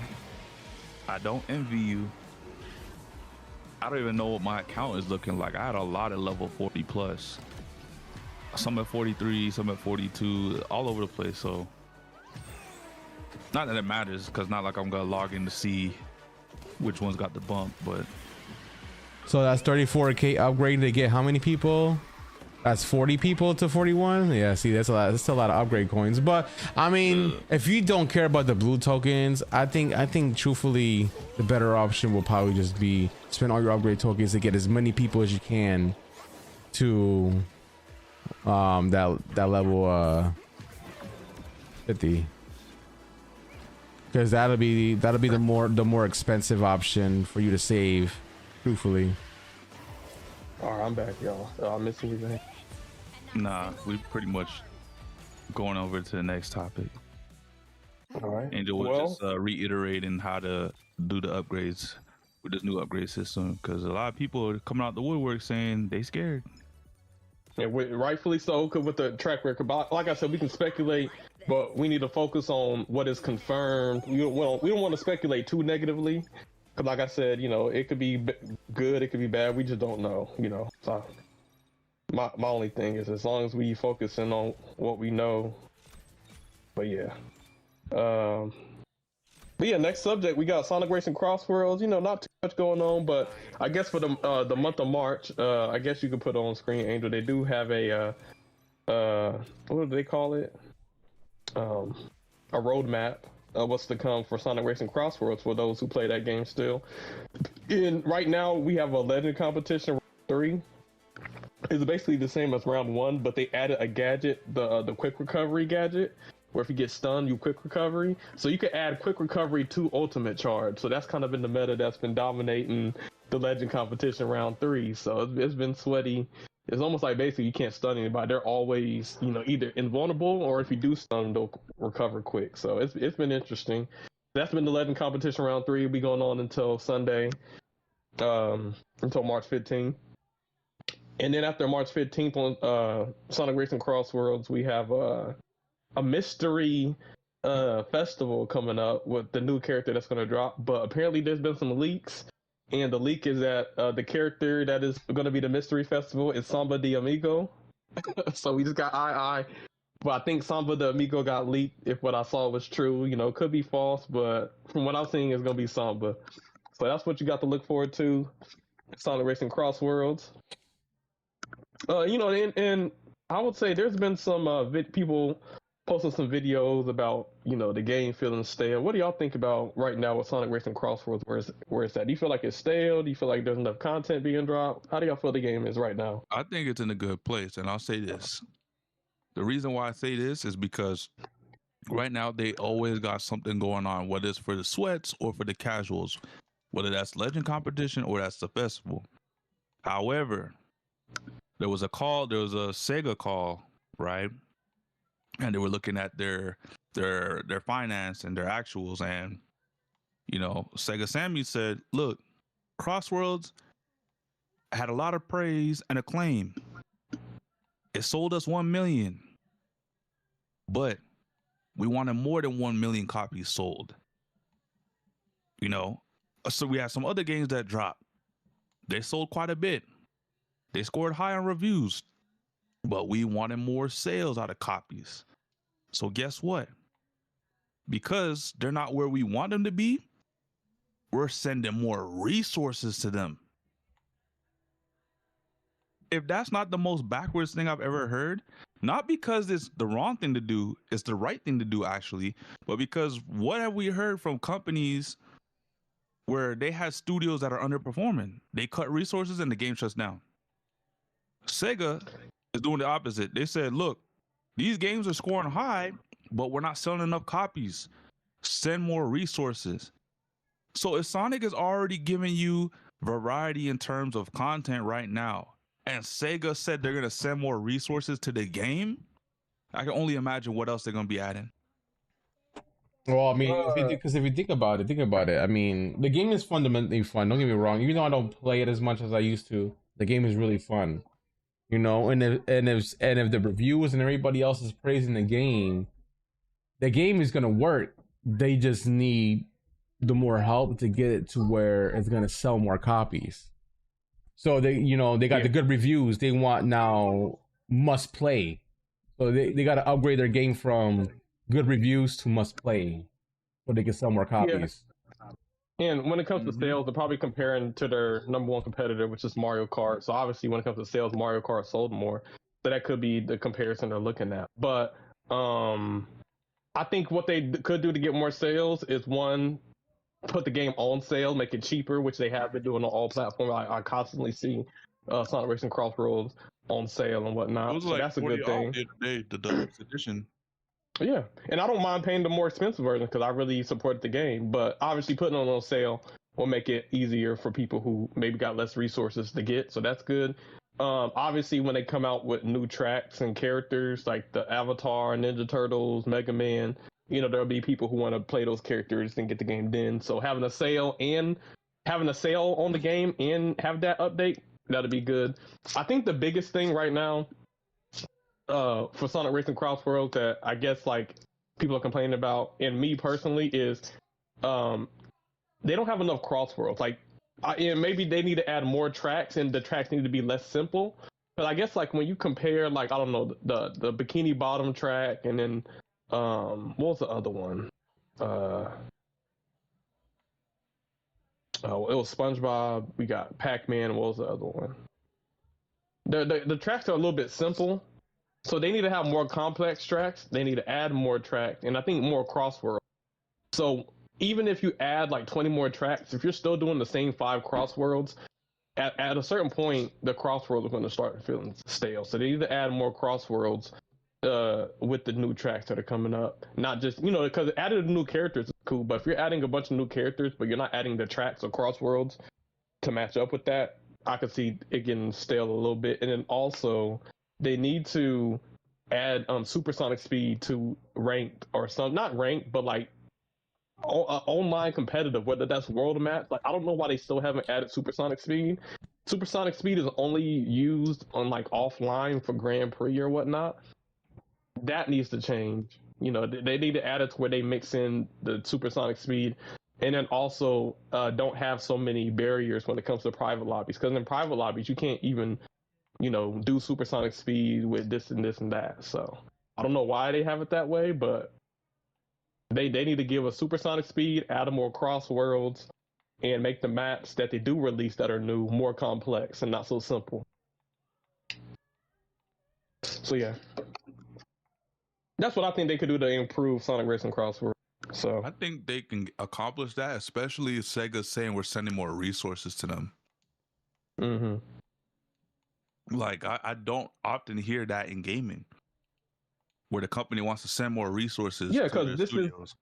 When you're competing against Nintendo, you want to bring that brand recognition, and so if they want the brand recognition that Sonic games are good, the Sonic racing games are good as Mario, if not better, then they have to improve the product. So I think that's overall good, and they're not just shutting down like High Guard or other Do you games. think because of that now, But they're never going to there's shut definitely down. going to be a season 2 pass? Like, they're going to add more Most DLC likely, characters?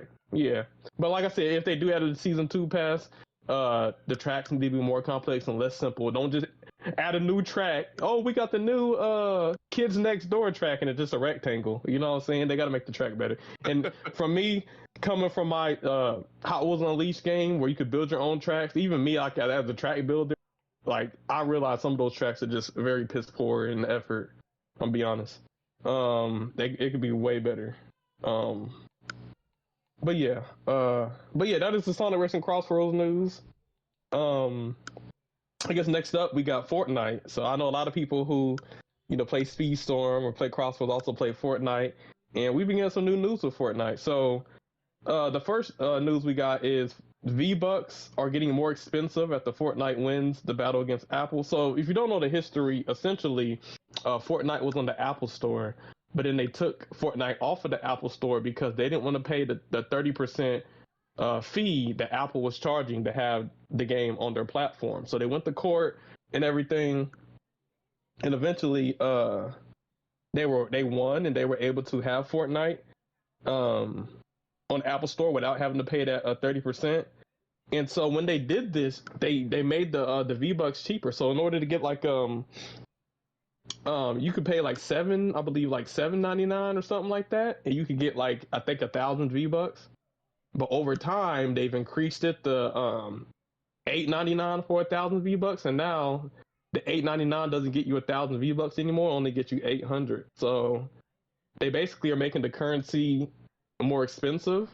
And when they were going through their battle with Apple, a lot of people thought that they were doing this to help the consumer, to make things cheaper for the consumer. Like, oh, Apple's the reason why we got to pay so much money for Fortnite. But as we see, once they won their court case against Apple, all of a sudden now they're upping the price because now they're able to monetize 100% of their profits instead of 70. Now that you thought they were making things cheaper for you, but no, it was just to get under Apple so they could reap more of the profits. But yeah, what do y'all think about this whole V-Bucks change? Honestly, from someone Especially coming from the hasn't- Speedstorm community. from someone who hasn't played Fortnite since 2017, 2018, and has been recently playing it. Shout out to Nano. He did this to me. This doesn't really affect me. I wasn't really using V-Bucks. And on top of that, because I have Game Pass Ultimate, I get V-Bucks monthly for free, and I get 1,000. So I don't have to pay $8.99, even though I'm from Canada. So that $8.99 is probably $11.99. But on top of that, I mean, yeah, this kind of sucks because they're now saying that the V-Bucks are more expensive slightly, but there's a trade-off to that. I honestly think, you know, in terms of getting skins or getting emotes and whatnot, it's gonna suck. But now everyone has access to Save the World. You may not even care about Save the World, but this game has gone now totally free to play. So there's no paywall anymore for anything. You want to play Battle Royale, you can do that. You want to play Save the World, you can do that. And now instead of having your gamer score for the game say 0 out of 1,000, you can now start checking those boxes and getting some of these achievements because now you can play Save the World. So I think this is a good trade-off. It's not like they were like, okay, if you want 1,000 V-Bucks, you got to spend $16.99, or if you want some V-Bucks, instead of getting 1,000 at $8.99, you now get 500. They're saying, okay, we're taking 200 off the top, but now you get to play Save the World for free. So No, I think yeah, there's a trade-off. And also with I don't Save the think that- World, you can get free V-Bucks, right? I believe that's only for those who bought it before it goes free. the founders pack. Oh, and Yeah. honors, yeah. That's not gonna be. Yeah, honestly, as somebody who I started playing Fortnite and I never played Save the World, I was just strictly a battle royale player. This is an L. If making it your money less impactful, making it more expensive V-Bucks just so you can have Save the World for free, I don't think that's a good trade-off, because I didn't mind, like, if I wanted to play Save the World, I didn't mind paying for it. I didn't mind that it was optional. Like, hey, you want to play Fortnite Battle Royale for free? Good. If you want to play Save the World, which is its own game and its own thing, hey, spend some money. I thought that was completely fine. I think, yeah, is it good that, is it cool that they made it free to play so maybe people who didn't experience can? Yes, but at the expense of V-Bucks forever being more expensive? No, it's not worth it. Because like I said, the people who really want to play Save the World are going to pay for it anyway. I think this is honestly just a way for them to, like I said, reap more profits. What it used to be $9.99. You get 1,000 V-Bucks on the Apple Store. Then, they fought against Apple and they're like, all right, we're not on the Apple Store anymore, so we're going to make our currency cheaper and you'll get more value out of it. And then after a while, they like the bait and switch. They're like, okay, well, we're not in the Apple Store and we don't have to pay Apple any money, but we're still going to raise up the prices. Whether in the thing about virtual currency, it's not like, there's any reason for them to increase it except for profits. You know what I'm saying? Maybe they'll try to blame it on inflation, but this isn't like the value of gold goes up and down, so does like your currency. This is a made up digital currency that they can dictate, and it just seems like greed to me. But Angel, what do you think? What's your thoughts on Fortnite? Essentially in Speedstorm terms, this would be like, let's say for $9.99 you get 1,200 blue tokens, right? And then all of a sudden they're like, all right, well, for $9.99 now you 800 blue tokens, and they cutting back. Like, basically you're getting less value out of your buck. That would be the equivalent. But yeah, what do you think about this change, Angel? What's your opinion? I think it's bullshit. I mean, these companies are basically trying to get more money out of their consumers. It's literally a point of greed at this point, and now more companies are doing it. Yep, not just Speedstorm. Apex did it when they tried to do the 2 battle passes, charging twice like Speedstorm. And Fortnite was kind of seen as the good guys, like, oh, V-Bucks, and they haven't charged twice for the battle pass. But now look at them. Now they upping on you a little bit.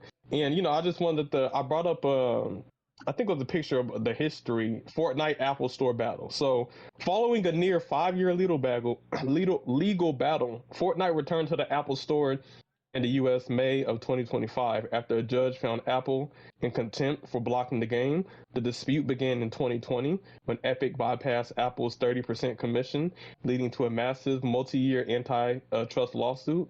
The return followed court rulings requiring Apple to allow alternative payment methods and in-app links. Key aspects of the battle. The conflict. On April 13, 2020, Epic introduced a direct payment system in Fortnite, bypassing Apple's 30% fee, which led to Apple removing the app.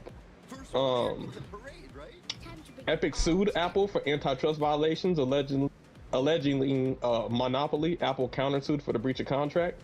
The rulings. In 2021, a federal judge ruled that Apple did not have a monopoly, but mandated that Apple allow developers to include links to external payment methods.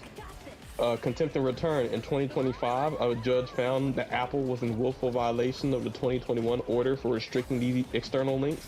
Consequently, Fortnite returned to iOS in the US.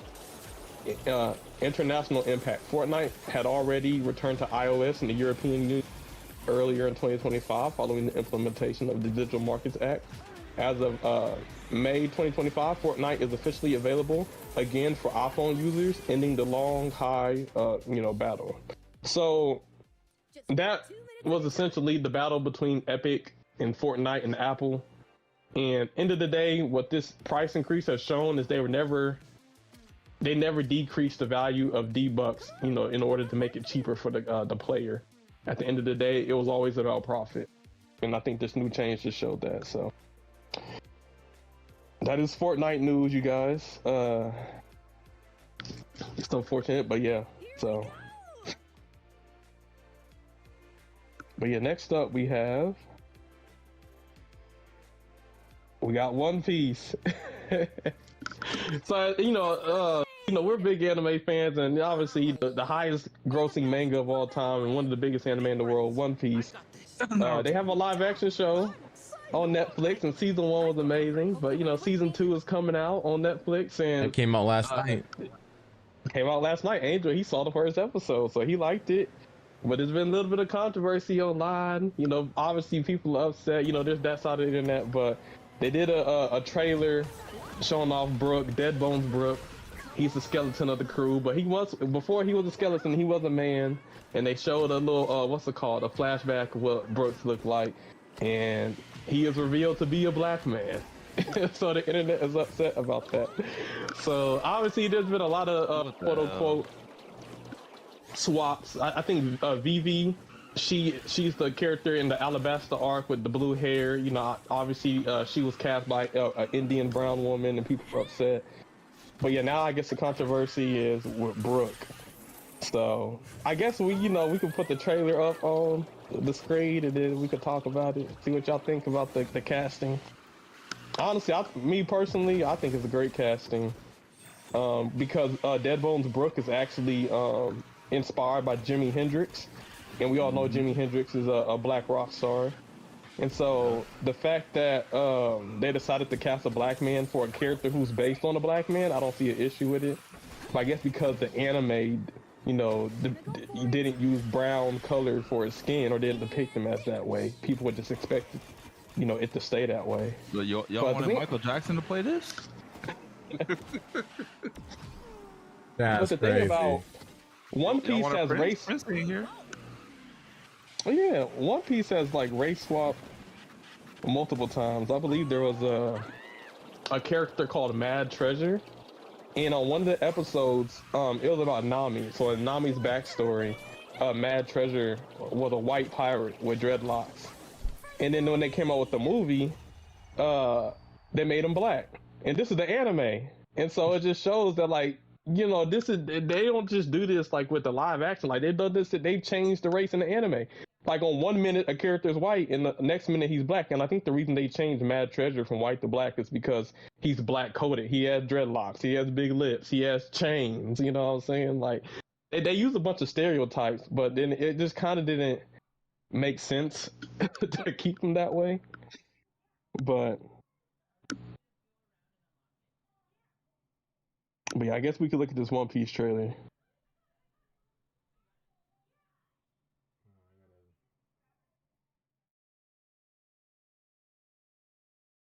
The audio on YouTube, or else they're not seeing it. I just don't understand how people get mad about certain races being casted, to be honest, especially in one of these pictures, dude is dark colored skin. Yeah, that's the change. So the pictures I sent in the CrashOut chat. So there's obviously I guess you could put the Brook one. The show, I guess, like, the casting versus how he's depicted in the anime. We can go that one first, and we can go down.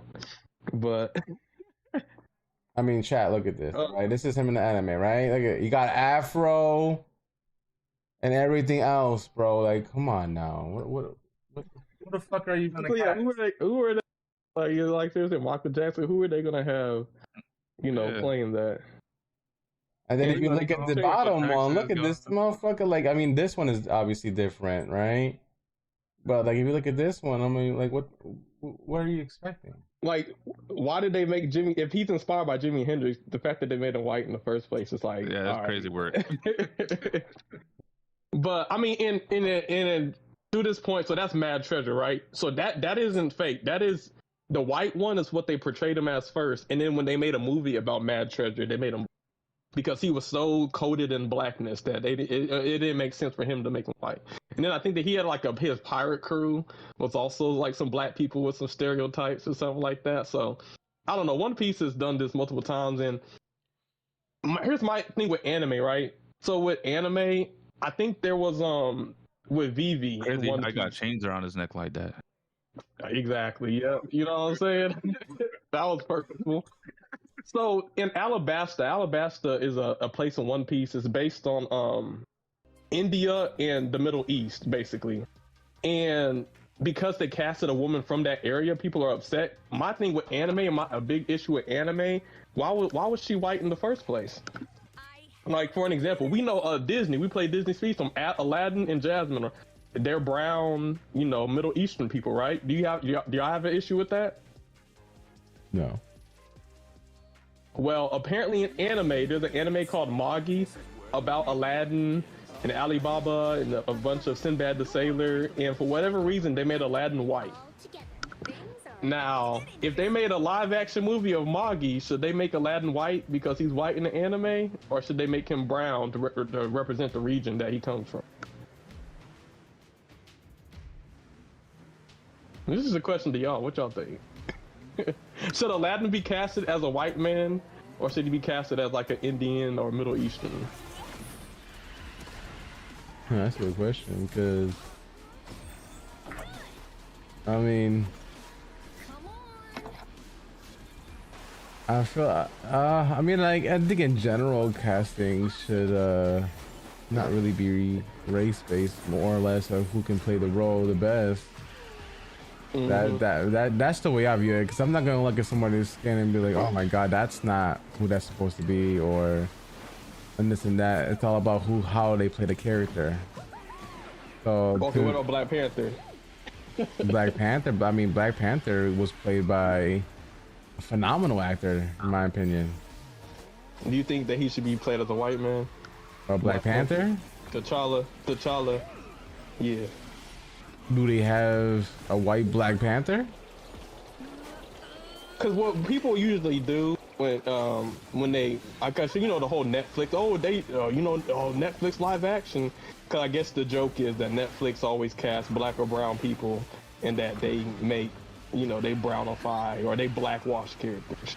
And I guess an argument that they try to use is like, oh, if they're gonna do that, then, and if race doesn't matter, then we should have a white Black Panther. So, do you think a white man could play T'Challa, or do you think that, how certain characters are portrayed matter depending on what that character is? I mean, I guess in that topic, isn't Black Panther, the character is based on Wakanda, and Wakanda's in Africa, right? Yes. I mean, do we have white people in Africa? I mean, I'm not trying to sound racist, but like, I mean, I'm just trying to, like, you know what I'm saying? Like, in sub-Saharan Africa, the indigenous people are black. Now, obviously, you have white people, South Africa. A lot of those are colonizers or, immigrants. And I guess in North Africa, they're more Arab. But, yeah. For Wakanda, which is in like Central Africa, it only makes sense. And I say this to say, for One Piece, because there's a lot of you know, race swaps. But I think the race swap they did, because I think Netflix is in. They've been doing this live action show directly with Oda, and he's given the green light for a lot of these castings. And I think the reason why they've done some race swaps is because the castings make sense, more sense for the live action than it did in the anime. Like in anime, if they could, they make everybody white. But if you're going to do a character that is Indian or Arabian, it makes sense for you to cast somebody who's Indian. Or if you're going to cast a character that's from Africa, it makes sense to cast him as African. Or even Luffy. Luffy, I believe he is Brazilian.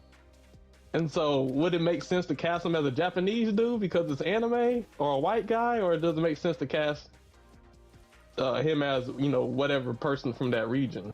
So, or like Sanji, he's white. Like, my thing is, I think the casting makes a lot of sense. I think the internet is just being whiny babies about it, especially since Deadbone Brook, like 90% of the time, is a skeleton.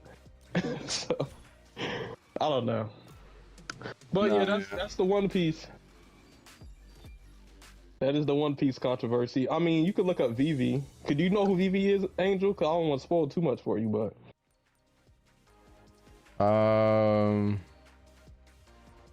Well, I mean, I don't know anything on the manga, so I have no idea. All right, just look up Google Vivi One Piece, and then Google Vivi One Piece live action.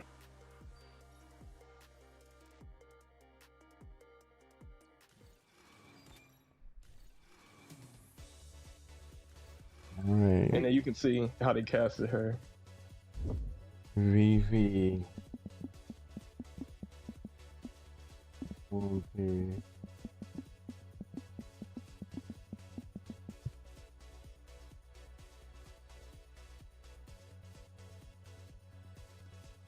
Is it coming up for you?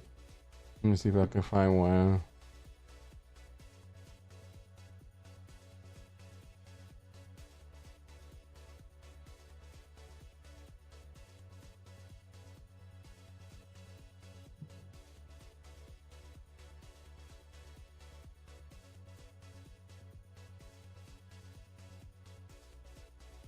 Y'all know this has been a common theme. This is. Oh, this goes so back to one of okay, Vivi's the girl with the blue hair, yes, and she's played Prominent character in the- by an Indian an chick. Indian actress. Yeah, brown. She is Yeah. fucking beautiful. God damn. But yeah, people are upset because they didn't cast a white girl with blue hair like how she's portrayed in the Nah, anime. yeah, I My don't argument to that, my argument to that is that Alabasta is literally an Arabian Indian, like it's a fantasy country that's based on a lot of Indian Arabian elements. My So, and my they argument cast to it- that is Oda said that's what he wanted. So y'all gonna go against the author of this shit? Obviously, he knows right. He knows his characters. He I made mean, them dude, right. I mean, the people don't give a fuck if the author. You know how many times I fought with people about fucking Dragon Ball Daima? Of it being canon, and everybody's like, it's not fucking canon. I'm like, dude, the fucking author himself said it. Are you, what the fuck? Are we dumb? But I mean, this Vivi, I mean, we had the same controversy in the first season because Nami's sister, Njoku, was played by a black girl with blue hair. So I mean, I don't mind it. I mean, damn, I think, you know, Of course, he don't mind it. hell no, she fine as hell. once he seen she was fine, he didn't care no more. She fine as hell. He was like, "I'm for it." I mean, if she plays the role right, it doesn't fucking matter. That's my Yeah, opinion on it. Fair, and I can agree to a certain point. Like I said, we've had this conversation before where Ariel wasn't black and all that kind of nonsense with, you know, the Little Mermaid casting. But you know, obviously now it's spilled over to One Piece. So, you know, people are having the same arguments, the same crew, or the same side of the internet. But, you know, like I said, One Piece is still thriving. I think the casting choices are good. You know what I'm saying? I think the race swaps make more sense for the characters and for the regions that these characters are from. And so they want to make this feel like real life. And, you know, I think a big criticism of anime is that it could be a fantasy anime and there's no Mexicans, No Puerto Ricans, no black people. Everybody's white. You know what I'm saying? And obviously that doesn't make the world feel real. I feel like to make a world feel real, you have to have people from different regions. You have to have Asian, you have to have black, you have to have white, you have to have Hispanic. And I think that being reflected in the world makes it feel a little bit more genuine than if everybody's just the same race, especially if they come from different countries or different places of the world. I don't know, that's my opinion. But unless y'all have anything else to add, we can move on. All right, next up, we have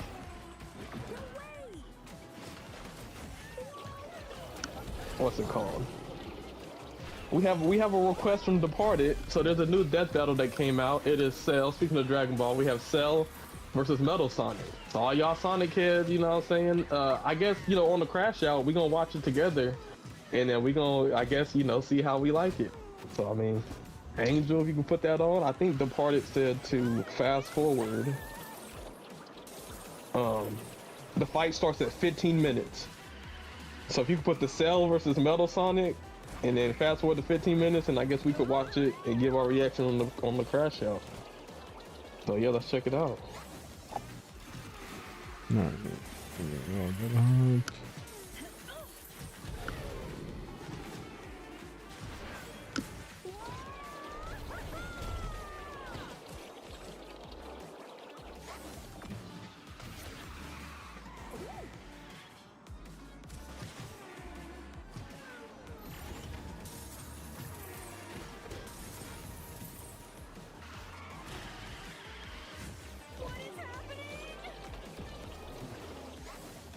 A little beaver running in the background.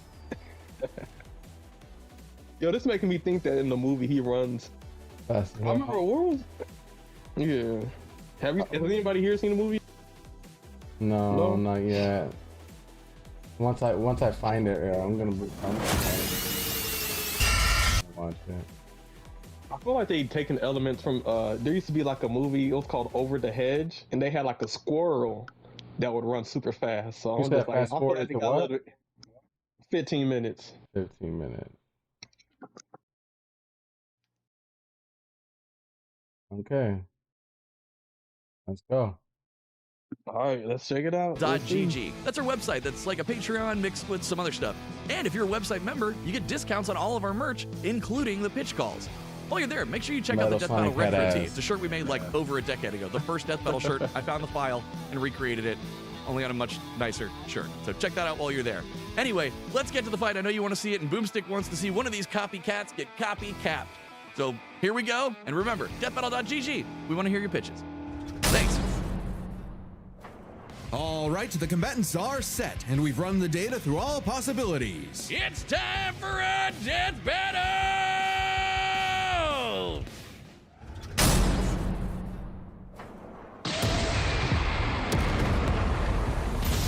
Salutations, Dr. Robotnik. Your reputation precedes you. Bring me your strongest fighter. Who's your prediction? Who do you think winning this? I mean, Cell should theoretically fuck this motherfucker up, but I don't know what is Cell moving this.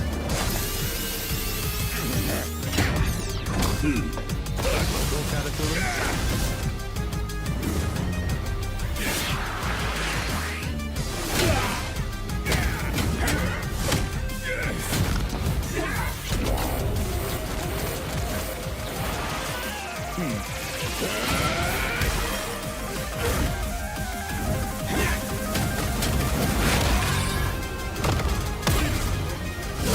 Tell me, does a machine like yourself ever experience fear? Not anymore!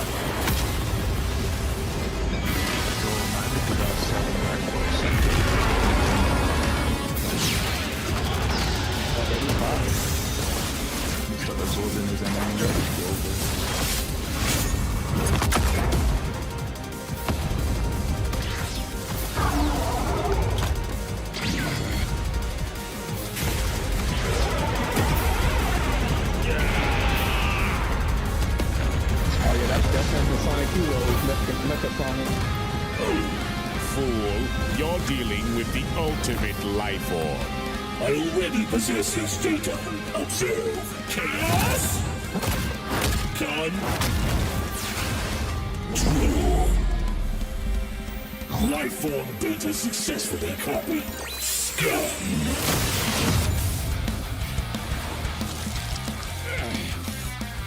It'll take more than that to kill me, puppet!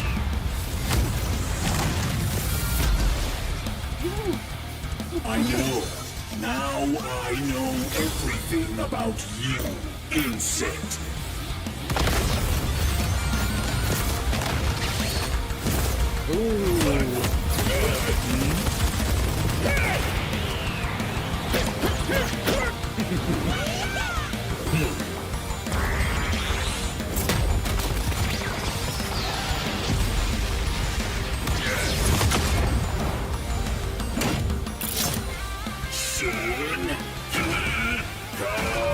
Don't you dare.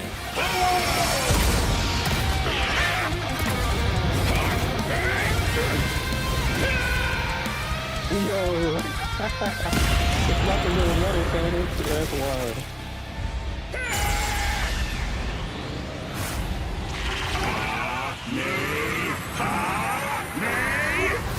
Not Metal Sonic doing a Kamehameha. That's crazy. I am not just the greatest warrior in the universe.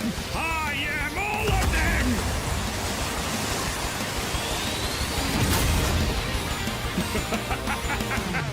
Oh yeah, he is. If you are all of them, then so am I. I'll never lose to a machine like...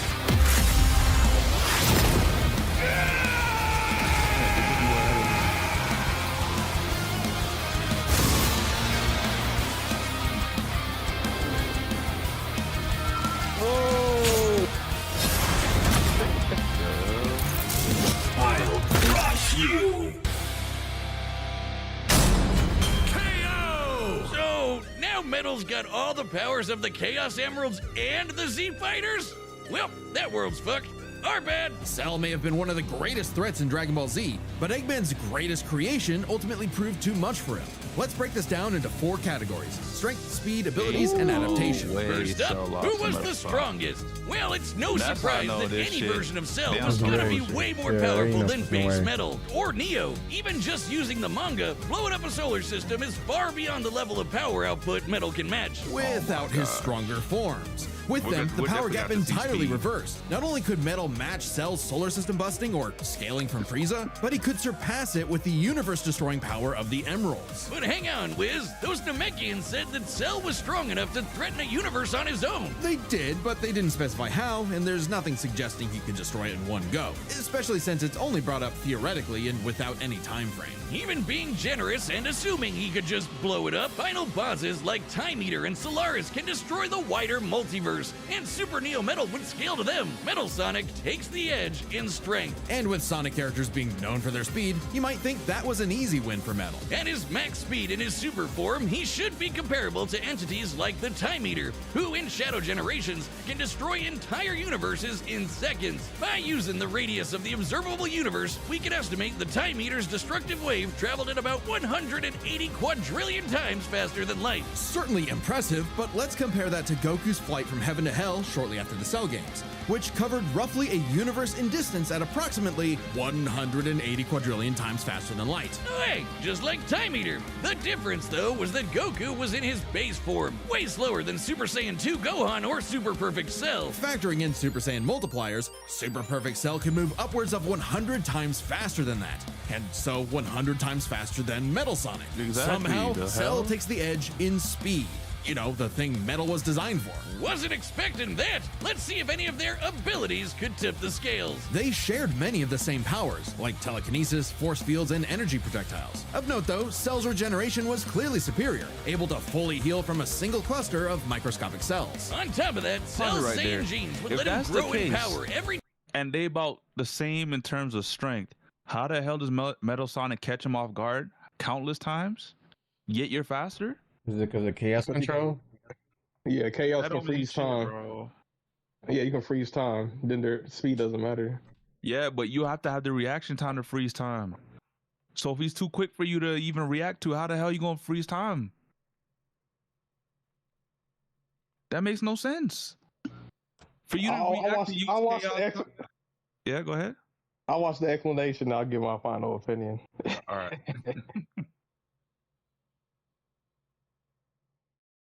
Because technically Metal Sonic would beat Flash too. Bro. Time he almost died, and his Cell Juniors gave him the numbers advantage. And considering Super Neo Metal had a time limit, Cell would have a big advantage in a battle of attrition. But with Chaos Control, that became a lot tougher. Cell and his juniors had no way to deal with Metal boosting his speed or stopping time, something that countered Cell's speed advantage and left him open. And with Silver's Psychokinesis, or the Emerald Spatial Distortion, Metal could seriously impair Cell's healing. So it helped that Cell could fall back on his martial arts abilities in a pinch. Despite effectively being a newborn, Cell's genetic instincts allowed him to best Earth's most skilled warriors back to back to back.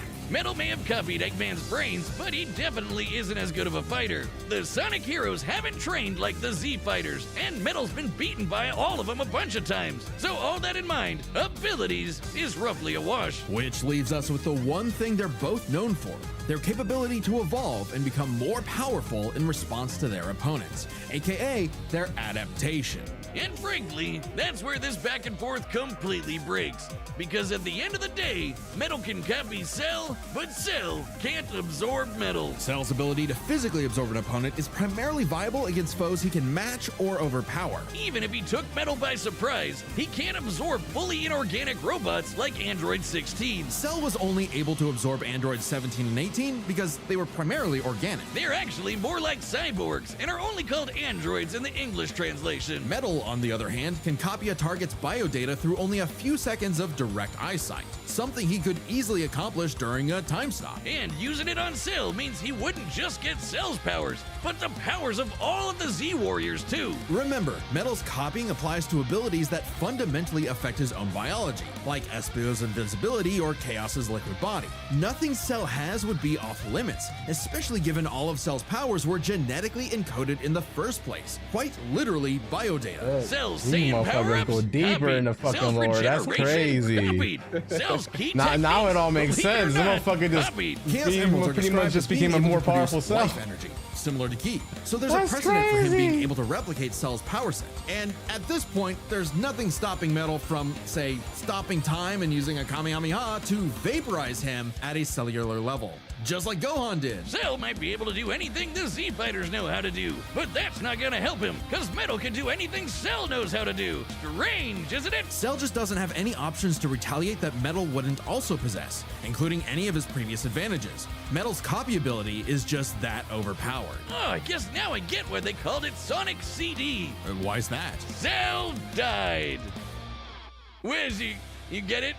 CD? Wiz, where you go? Come on back. Next time on Death Battle. That is.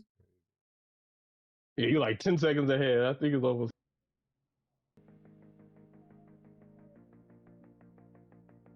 Yeah, that was. Let me see the comment section All right. on this one, man.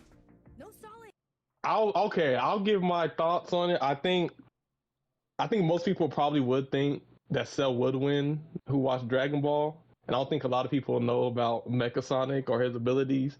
But honestly, I think it checks out because essentially what Cell is a creature that was able to copy any Z fighter that he absorbed. Where he absorbed the androids, the Goku and Gohan, and he gained their ability by absorbing him. Metal Sonic copies Sonic. He's literally designed to not only copy Sonic but surpass Sonic. And the Sonic characters are based on Dragon Ball Z characters. So essentially, Metal Sonic has a better copy ability than Cell. So the fact that he was able to copy Cell, not only was he gaining all of Cell's abilities, but any ability that Cell learned, now Metal Sonic has. With the addition of the Chaos Emeralds, which allow him to freeze time, I definitely could see how he has the advantage. Once he copied Cell, it was over. So I know a lot of Dragon Ball fans are gonna be hurt, but sometimes the character is just some characters are OP from different franchises, and like I said, Sonic takes a lot of inspiration from Dragon Ball. But yeah, the Chaos Emeralds essentially are are very powerful in the Sonic universe. So I think they gave a solid explanation. Well, yeah, Sammy, it sounded like during the video you wasn't very happy about what happened. What do you think? I don't know. I just think if you're too fast to be, because you know how when we watch Dragon Ball, man, and every time there's a big fight, and there's two heavyweights fighting. If you're not around the power level, you can't even see the fight. You can sense the fight, you can sense the blows, but you can't even see because your reaction time's too slow. So they can't even keep up with the fights. Oh, they're going too fast. I can't keep up. And you see, you'll have a character like Vegeta or Gohan saying, "Oh my gosh, they're going blow for blow. Like if this keeps going, they're gonna explode the world," because they can see the fight happening even though they're not strong enough to partake. So I'm like, if Cell is overwhelmingly stronger than you and he's blitzing you the entire fight, how do you get time to copy his DNA data if you can't even observe him? Strength-wise, actually, they showed that Metal Sonic was stronger. Cell was faster if you scale Cell to Goku, but the thing that equalizer is the Chaos Emeralds that allow you to freeze time. Yes, and you said, does that make him faster than the Flash? Freeze time. I think there's only one iteration of Flash that was faster than teleportation. And that was Wally West, but a lot of versions of the Flash aren't that fast. But yeah, I guess that's just different universe scaling. But I get what you're saying. But here's the difference: there's combat speed and there's traveling speed. I think just because you can fly fast when you're traveling doesn't mean you can fight at that speed. And I think that's shown a lot in Dragon Ball. I get that, but in Dragon Ball, a lot of them move at damn near light speed. In combat. But he goes faster than light. Metal Sonic. Yeah, well, Cell moves faster, several times faster than light. Flight. But we're talking about we're talking about combat. So I'm saying in combat, you gotta have reaction timing. If you can't see what's ahead of you, how the hell are you supposed to copy But they're both faster than light. So even the one might be slightly faster than the other, they're both faster than light. So they both be able to perceive. But he wasn't each slightly other. faster. He was exponentially faster. That was explained. That's why he had the speed advantage. Otherwise, they would have had the draw like the other two categories. That's what I'm saying. Okay, either way, he might win him on the strength category. You still have to be able to react to him. If you're several times slower than him, even though you traveled faster than the speed of light, if you're several times slower than him and he travels at the speed of light faster than that, how the hell are you gonna react to him? I get it. You can copy his abilities, but how can you copy his abilities if you can't react to him in time to copy his abilities? That's what I'm saying. That's a plot. With the Chaos Emerald. Yeah, but he couldn't freeze the time with the Chaos Emerald if he can't just react. I mean, if it's an instant, then it's an instant. Like Chaos Control, boom, it's frozen. And like I said, the way they scaled speed was based off of Goku traveling from heaven to hell or something like that, which scaled to the universe. But like I said, that's traveling speed. Traveling speed that doesn't, because Krillin can go faster than light. Yamcha can go faster than light. Tien, but when they fight, they're not moving that fast. So I don't, just going off of traveling speed, I don't think is enough. Now, obviously, Cell had the speed advantage, but I don't think Cell's fast enough to stop Chaos Control once it's activated. I mean, Shadow the Hedgehog is, he's faster than light. He uses Chaos Control all the time too. You know what I'm saying? Metal Sonic can copy all of that. So I mean, if you freeze time, basically Cell would have to have a counter to freezing time to the Chaos Control. If he doesn't have a counter to that, then he's basically just frozen during that time. But like I said, I think it was a good explanation. Could Cell potentially beat Metal Sonic if he was able to somehow get the Chaos Control Emerald before Metal Sonic was able to activate it, potentially? But I guess maybe, they're going off of, I guess out of 10, who wins more times than not, basically, based off of the stuff they brought up. And I guess they came up to the conclusion of Metal Sonic. Interesting. I guess so. What about you, Angel? What are your thoughts on it?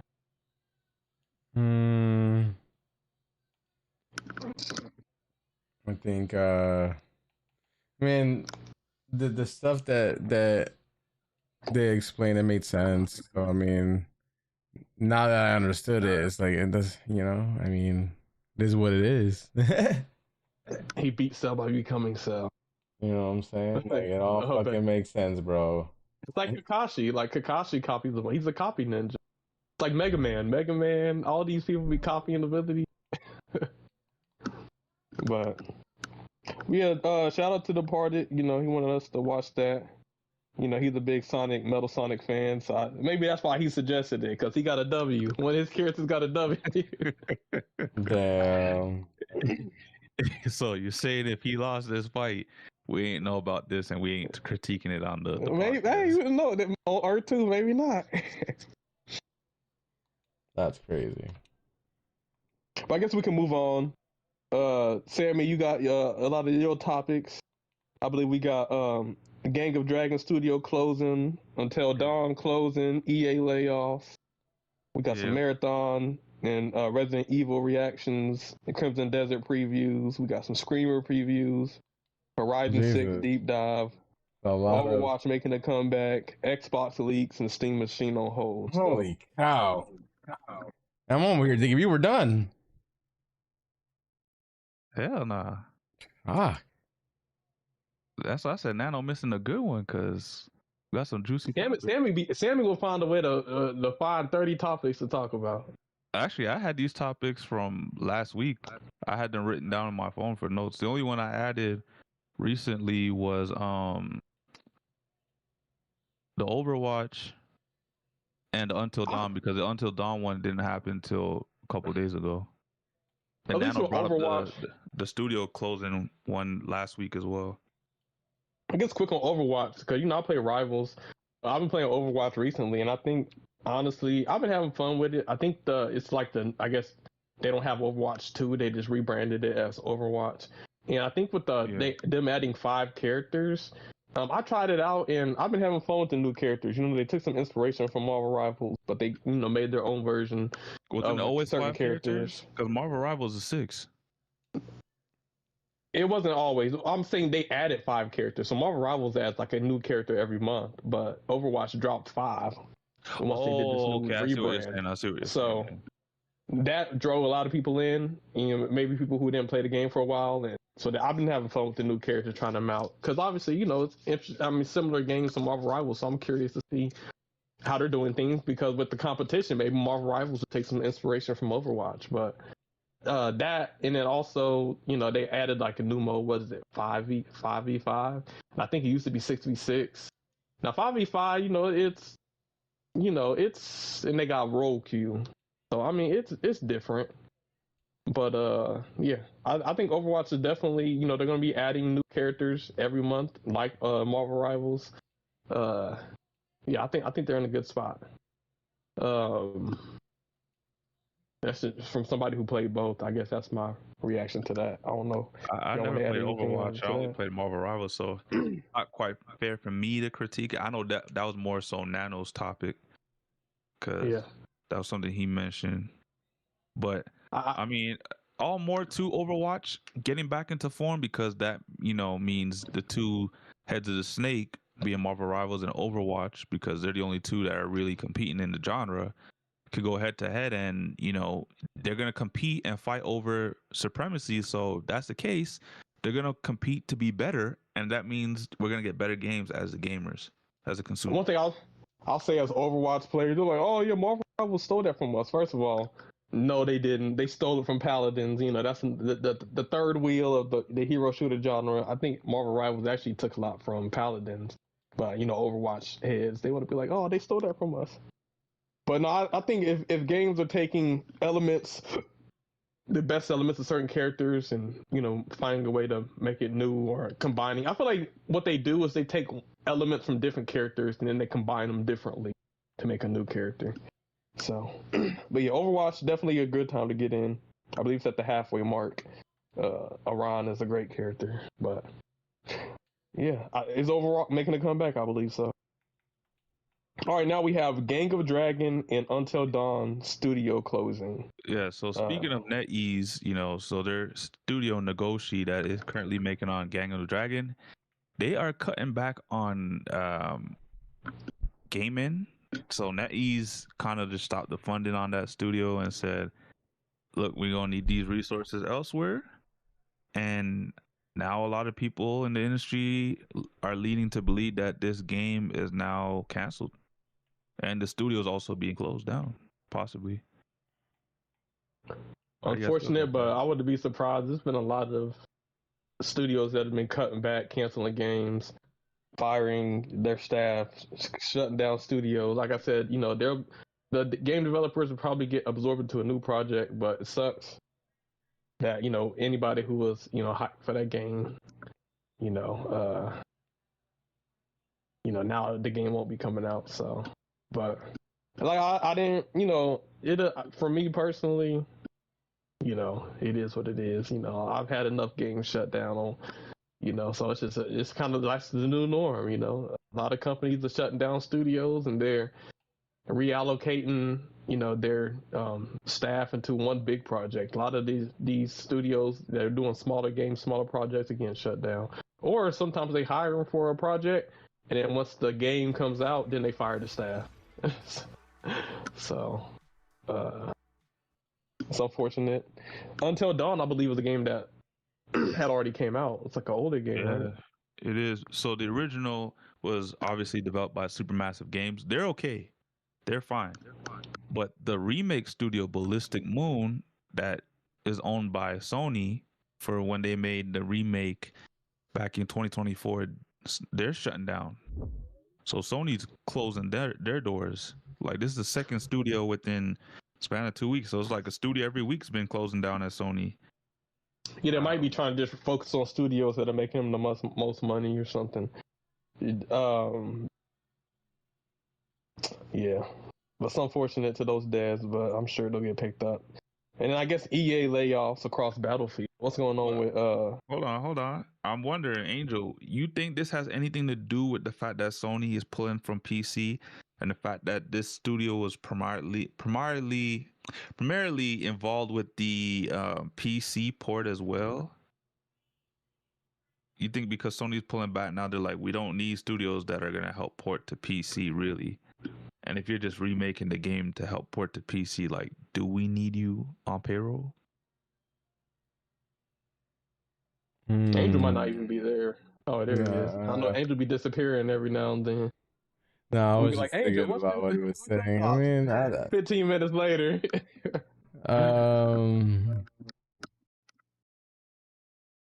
This is Sony. Yep. I mean, shit. I don't fuck with Sony, so I mean, I don't. You know my opinion on that shit. Sony will always do Sony things. That's what I gotta say.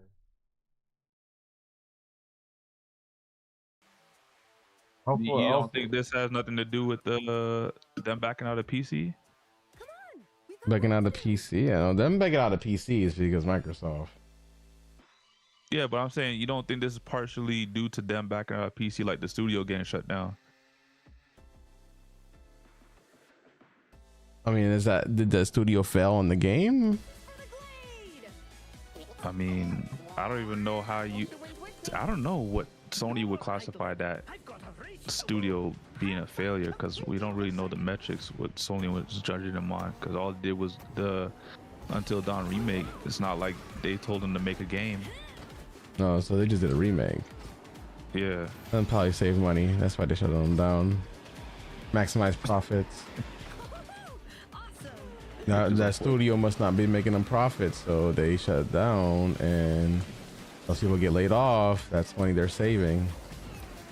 Yeah, I don't think Until Dawn is a big remake that a lot of people are excited for. Honest. I think like a game like what's it called, God of War? That's a game I could see people getting excited for. You know, it being remade. But a game like Until Dawn probably didn't make them amount of money they probably thought it was gonna make. Like, yeah, you can remake games. All they've been doing is remaking games. Like, they gotta make some original games. Either make original games or remake games, big games from the past, you know, that people would get excited for. I don't think Sony's competent enough to even make games at this point anymore. Cause like the last game I thought that they made originally was like, what, Astrobot? which was like almost 3 years ago now. 2 years ago now. And then this is their first game, like Wolverine, their first game since Astrobot. Spider-Man, but I guess there's been a lot of sequels. What, did Spider-Man come out after Astrobot before? Spider-Man 2? Yeah. I believe it was before. So then it was Astrobot. And then we had to wait, what, 2 years, almost 3 years for Wolverine? I mean, they had Destruction All-Stars that didn't really pan out. They have, what was that? The game where it's like if you die once, you have to restart the game. Is that Returnal? Yeah, Returnal. They have Ratchet and Clank. They've had some games. I just wish they had more games, because I feel like ever since they said, well, we're gonna do 10 live service games, they kind of shot themselves in the foot, because instead of just doing like shutting down a lot of the live service games that they did have. Exactly. I believe they shut down half of them, if I'm not mistaken. And some of them that they didn't shut down are actually getting shut down now because, you know, the backlash already before the game even drops. What is it? Fair Play, I think, that they might be canceling right now. The heist game. I don't know what's going on with Sony right now. I did hear, however, that they said they were gonna look to be dropping a console next year as well. We'll talk more about that one. But yeah, I guess the bigger news. Yeah, I thought they said they're gonna postpone it. That's what everyone thought so too.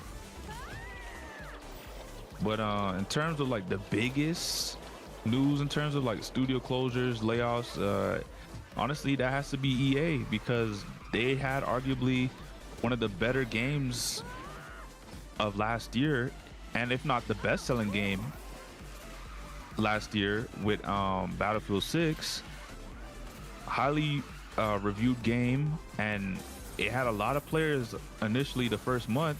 And, you know, they had that neck and neck rivalry going on with Arc Raiders. Obviously, we saw who won that. But, you know, you think a game with a lot of success and, you know, studio from EA coming back into form, because with their last Battlefield, which was 2042, didn't sell well, didn't do so well because it was lackluster in a lot of areas. And on top of that, it just wasn't a finished product, which we used to complain about on this podcast a lot, that a lot of games weren't coming out complete. This game had everything you wanted 2042 to have, and EA was still like, nah, we are actually laying you guys off across multiple studios. And now a lot of people are questioning what's going to happen with, you know, Battlefield sequels or future updates to Battlefield 6, because if you just had these guys pump out the best Battlefield they had in ages only to lay them off, like, what's going to happen to the franchise?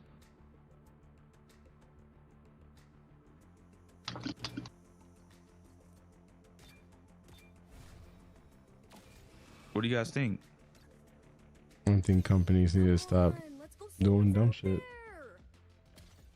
I mean, it's EA. EA canceled so many games, it don't surprise me no more. I just expect it now. Do you think that because EA made this move, Microsoft, not Xbox, because Microsoft runs things now, you think Microsoft will look at, you know, Activision differently, with Call of Duty being a big flop last year as well, and say, yo, you did poorly last year. It was a flop. They're gonna look at it and be like, yo, you guys did poorly last year. You made Battlefield surpass us. There's been so many Call of Duty games, I can't keep track. Should we lay you guys off too to save some money or to send a message? I think EA has always been a greedy company, so them shutting down the studio is just kind of the norm to me.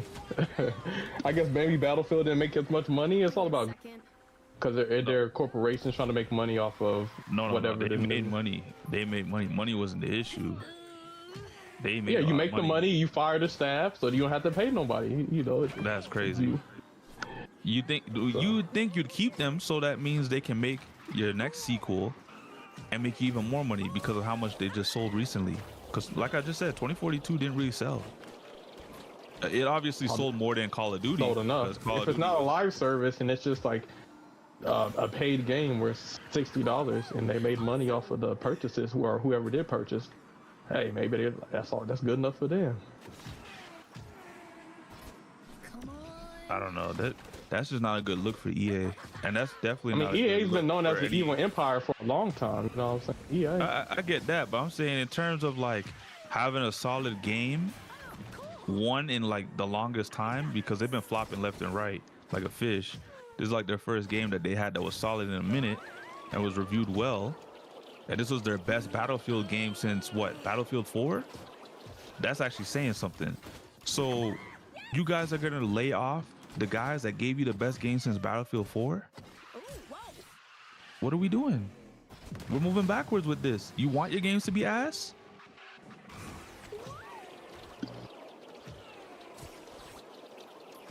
I think Call of Duty is... Yeah, go ahead. I think Call of Duty is just an oversaturated franchise.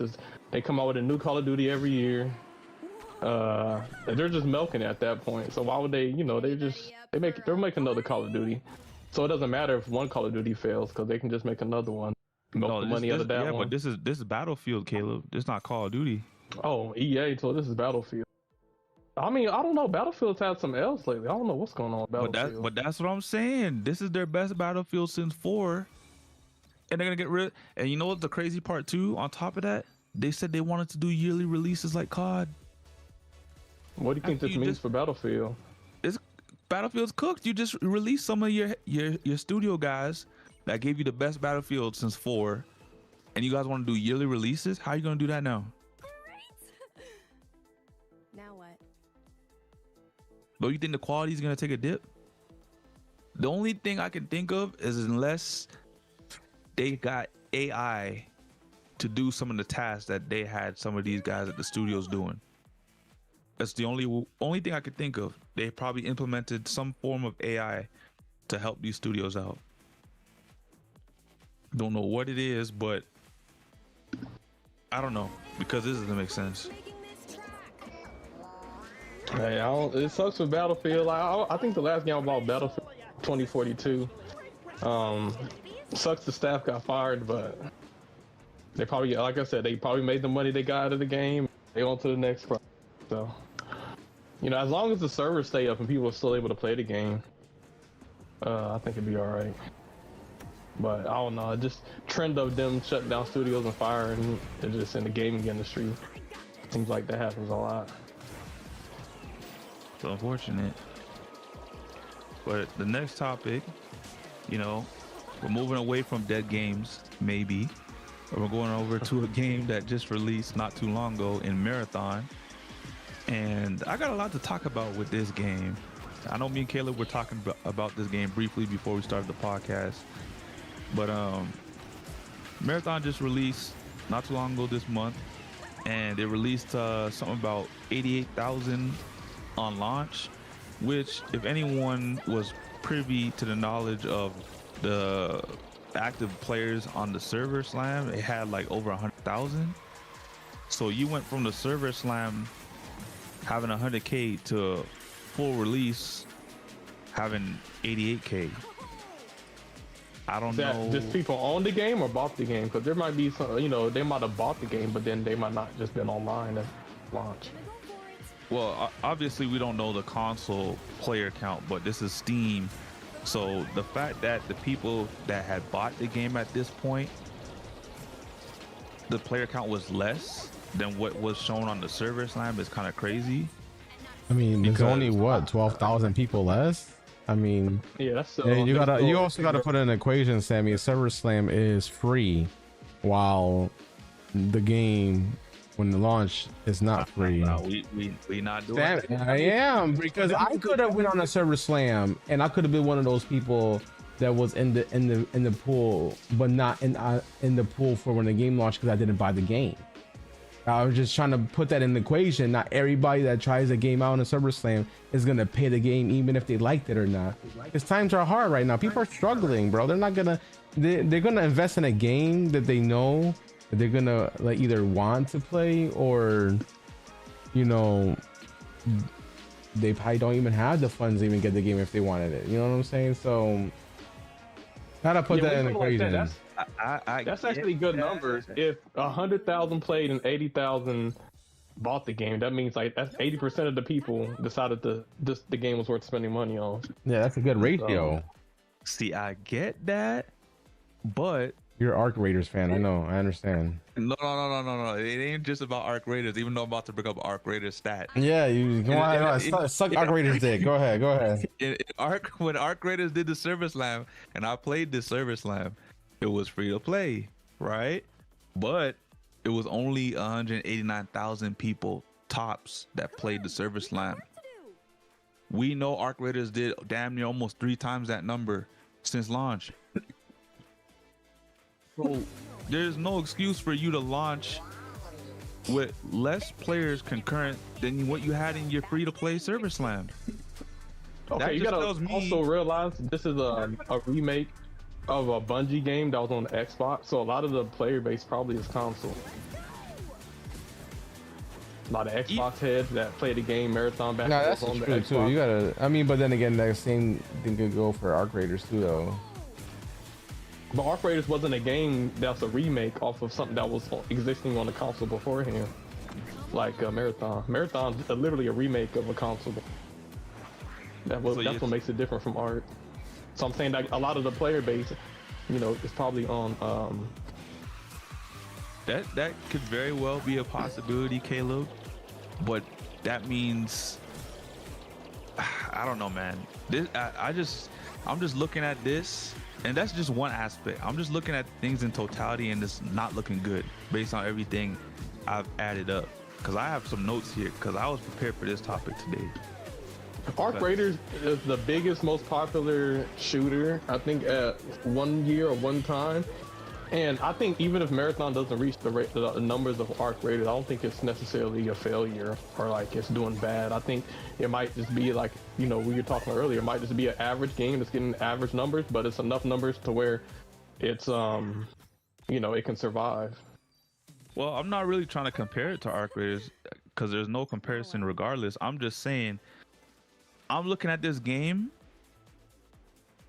much more closely than any other game because Bungie is behind this game. And it's very important that Bungie finds some kind of success with this game. Otherwise, Bungie might be the next studio that closes down, and we talk about it on a podcast next episode or something like that. So, because Bungie is behind this game, there's going to be a lot more eyes on this game. That means a lot of people are going to be looking at this game differently. They're going to be judging it harder as so because like it's Bungie. Bungie should not be releasing games like a AA studio would be, if that makes sense. So the player count is at 88,000. We'll say 90,000 to round up. You know, I'm hearing the UI is clunky and it's a mess. I've seen it myself because I've been watching the reviews and reviewers show the UI of the game, and honestly, I'm not a big fan of it because there's a lot going on and it's like hard to really navigate. You know, I had a friend tell me while they were playing a game, they killed someone because he was stuck reading what like a description off of a weapon that he was looting. And I was like, that's not good. I'm gonna get killed because I'm having trouble trying to read a description off an item. I should be able to see what I'm looking at, be able to get the description as quick as possible and put the gun away and do what I gotta do, instead of having someone shoot me in my back because I can't navigate properly because the UI is all over the place. Apparently there's a lot of content lacking, and I'll get to that in a bit as well in terms of my points, but there's a lot of stuff lacking in terms of the game. There's a lot of stuff like cosmetics that are lacking. The cosmetics themselves are mid. Like, that's not good, especially when the game just launches. Like, when you launch a fresh game, you want some cosmetics to sell, and if they're selling, it's because the cosmetics are lit. The cosmetics look good. I want to wear this outfit, I want to wear that outfit. I never played the first Descendants. I played the beta. I was gonna come and play the first Descendant at some point, but I was holding off on it for whatever reason. You know when I wanted to play the first Descendant the most though? When they did a crossover with Nier Automata. and I wanted the 2B skin. That's when you know your cosmetics. That's when you know your cosmetics are lit, bro. This is not it though. Apparently, they're following in the same footsteps as Arc Raiders and doing account wipes. The problem is, it's non-negotiable. With Arc Raiders, you at least have the option to opt in or opt out of wiping your account for the next season. With this, they're telling you, you know, your account's gonna get wiped every 3 months, but you can't opt out. It's gonna get wiped regardless. That's trash.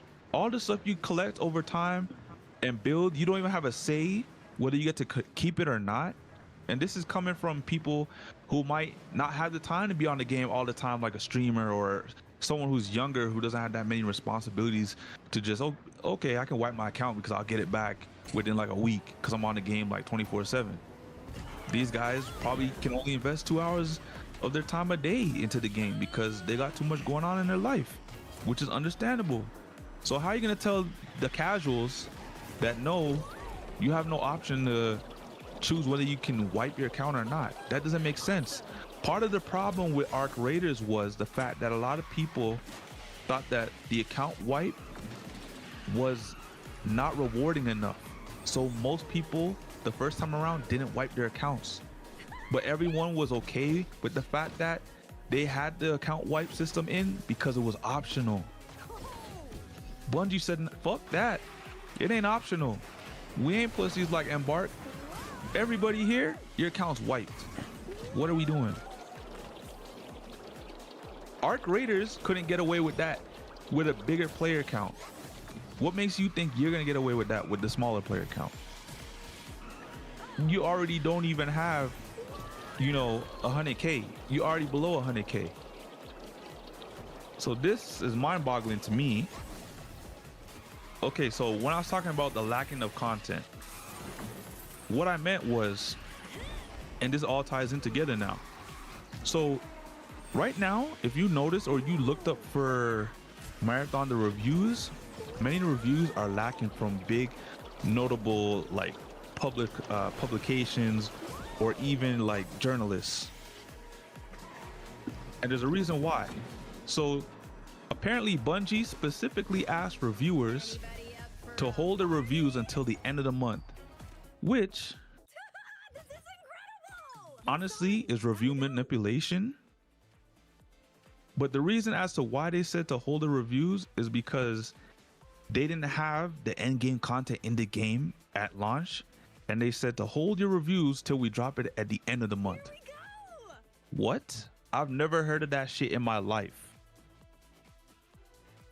So if we're going by that logic, shit, maybe we should have never reviewed Cyberpunk 2077 until the game was in a workable state on consoles. Switching to pursuit mode. Right? If that's the case, we shouldn't review any game that comes out half-assed or any game that comes out incomplete. We should just wait till they have the final update to complete the game and then review it. But by then we would have all wasted our money on a game that would not work as intended. So like, what are we doing? What is Bungie doing here? Like, I don't get that shit. For me, I'm saying no, reviewers review the game from how it launched, because we're not gonna give these guys the benefit of the doubt. We're not gonna give these guys leeway. You guys had all the time in the world to make sure that content was in the game at launch. We're not gonna wait for you guys to complete your game in a month's time and then review the game. That's not how this works. Are you telling me right now that everyone playing your game currently right now is in the beta stage of this game? I played a beta before. It's called Disney Speedstorm. It launched free to play, but really it was masquerading as a beta. So then my next point I got here is that, okay, end game content drops within this month, the second half of this month. Are these guys living under a rock at Bungie? Because do they not know Crimson Desert's about to drop? So one, you told everyone not to review your game because the content don't drop till the end of the month. Okay, fine. Two, hey, Strawberry Field. 2, you said the content was gonna come at the end of the month, but Crimson Desert comes just before the end of the month. So why would anyone come back to review your game at that point if everyone's gonna be playing Crimson Desert? That makes no sense. So on top of That's that, part of the market. Hey, release dates matter. So I think maybe some people holding out their money for Crimson Desert. I mean, if you only got limited amount of cash, but that just goes back to my point. This game is not gonna have legs. I said it before. that's two different audiences at the same time too, because the players, first-person shooters that play only first-person shooter games, they don't play Crimson Deserts, the Horizons, the God of Wars. They play nothing but shooters, like the ball and gun gamers. Like, you know, there's a lot of quote-unquote gun gamers who only play gun games. And Crimson Desert is an open world, you know, a RPG type of game. So I mean, it might be just different markets, and that's why they don't care about what Crimson Desert's doing, because they feel like that the market that they're in, they're fine. Or, you know, the players that are going to play their game, they don't care about Crimson Desert. Yeah, but you could say that, Caleb, but then a lot of people just played Arc Raiders, and that's not their game. A lot of casual. Yeah, a lot of people didn't play Arc Raiders. Like the people who play racing games, open world games, platformers. A lot of those players didn't play Arc Raiders. I didn't play Arc Raiders, and I play a lot of games. I think Arc Raiders is a game for people who are into streaming culture or into first-person shooters or shooting games in general. If you don't really care that much about shooting games, or you're not really caught up on what's the most popular game, Arc Raiders don't really matter to you. But that's the point I'm making. That's the complete opposite, because a lot of the people I met playing Arc Raiders told me they don't even play shooters. They never even touched Call of Duty. They came from playing Minecraft. But is that a representation of all gamers, or like you said, they play what games are popular? Like they could be, because there are some people they're shooter gamers, and then there are ball and gun gamers, and then there are some gamers who just play whatever is relevant at the time. So they could have been just somebody who's playing the game because it's relevant or it's popular. And the issue with those gamers, they aren't loyal to games. So once the game loses popularity, they don't stay and continue to play those games. They just move on to the next popular game. I think the loyal people, you know, who play the game, they're gonna play regardless. But you know, I feel like that's why the trends always the population of the games always go down, because the people who play the game just because it's popular, eventually they're not gonna support the game. They're just gonna move on to whatever else is popping. So there's always going to be a dip. I get there's always going to be a dip, but my point is, like, bro, this is arguably talked up as the game of the year. A lot of people got this on the game. Right. A lot of people got this as the game. Can we get examples? I hate when people say everybody says that, but like you can't cite anybody. Reviewers are saying this. Do you want me to pull up all the reviewers that are saying this is going down? Reviewers? I mean, but that's a small portion. That's just reviewers. Yeah, but who votes on Game of the Year, man? Who just voted for Expedition to win Game of the Year? Reviewers. If we could vote, we would have our games win that. If we could vote, Sonic would have never won Racing of the Year. Not Sonic. Mario would have never won Racing of the Year because it wasn't deserved. It would have been Sonic. You gotta, what specific type of reviewers? Because just a regular gamer can be a reviewer. No. You go to like Rotten Tomatoes or something. Industry reviewers. They're already touting this game as Game of the Year. What game? Sorry? What game? Marathon. Not Marathon. Crimson Desert. Oh, Crimson Desert. Oh, Crimson Desert. I mean, the game is really hyped. So I mean, I can. Yeah. Yeah, but the thing with Crimson Desert, they've shown off gameplay. Like they're confident in what they're showing. That's why it's Game of the Year. Like I could definitely see Crimson Desert being a nomination, because there 5-6 nominations. I think Crimson Desert would be up there.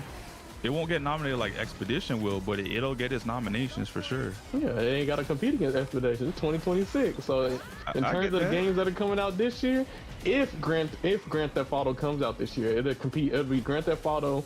It'll be Crimson Desert. It'll be some other games. But my thing is, who said that Crimson Desert isn't a better game than Grand Theft Auto? Here's the thing about Grand Theft Auto I have an issue with. People think just because they like Grand Theft Auto and they've been anticipating this game, that's going to be a good game. I don't think it's going to be a bad game, but that doesn't mean that there can't be another game that comes out that's better than Grand Theft Auto. You know, that's the thing with Grand Theft Auto taking so long to come out, is the games that it probably would have been competing against in 2020, 2021, or whenever it's supposed to originally come out. Now it's not. I think it was what 2024 that was originally supposed to come out. Yeah, now it's got to compete against the 2026 games, and I think, you know, there's a lot of potential for 2026. There's a lot of hype on it too. So like, if Rockstar doesn't hit it out the park, you know, all that hype is gonna go downhill, because this game's been in development for fucking how long? That's what I'm saying. Like, this is the issue with Starfield, right? Starfield took 20 years to develop, and you felt that way when it came out. It's like, yo, this game would have been good 10 years ago, but now it's kind of like, you know, average mid. And I think, you know, Grand Theft Auto, the longer it takes to release, the more mid it's going to feel, because there's going to be other games that come out that are just as good, if not better. You know, so I think if Crimson Desert is the game people believe it to be, and it is the most amazing game that's ever released, and then Grand Theft Auto comes out, Grand Theft Auto might not seem as good a comparison, because it's like, yo, Crimson Desert did this, and that better. So. And the worst thing that could happen for Grand Theft Auto, if they both release the same year, is that Crimson Desert is also open world. So now you got two open world games competing head to head like that.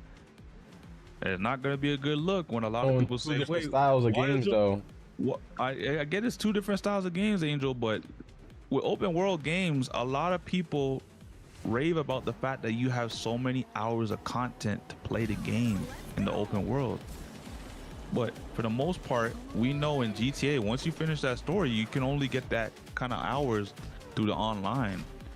So the fact that you're able to get over 100 hours of content playing Crimson Desert, which a lot of reviewers already came on and said, because they spent 6 hours in the prologue.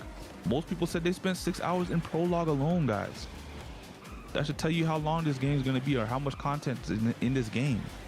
I will say Crimson Desert, at least with competing against Grand Theft Auto, the similarities, they're both open world games. I think they're both RPGs, would you say? No, I wouldn't. I would say GTA is an RPG at this point. Because that's what they're trying to sell themselves as. RPG? Yes. Crazy. Think about it, Angel. In an RPG, could be wrong. What would you say wouldn't make GTA RPG? Would, you know? I mean, the fact that they don't have stats, like traditional stats, but in terms of like character customization and creation, that's RPG right there. And you're role playing as a character. Yeah, that's RP though. That's not GTA. So you wouldn't classify it as an RPG light? No, because GTA is classified as a shooter. It just got guns. Okay, it's a shooter, yes, but maybe GTA Online is a shooter, but GTA, the single player game, is definitely RPG. Definitely not. You gain levels and shit.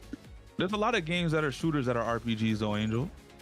Yeah, but they have the RPG element. What RPG element does GTA have? They got stats. Stats? Yes. What RPG element doesn't it have? I'm not the biggest. I think a role. You playing as a role playing game. You play as like what would disqualify GTA from being an RPG essentially? Hey, don't tell me guns. I'm gonna have to look this up.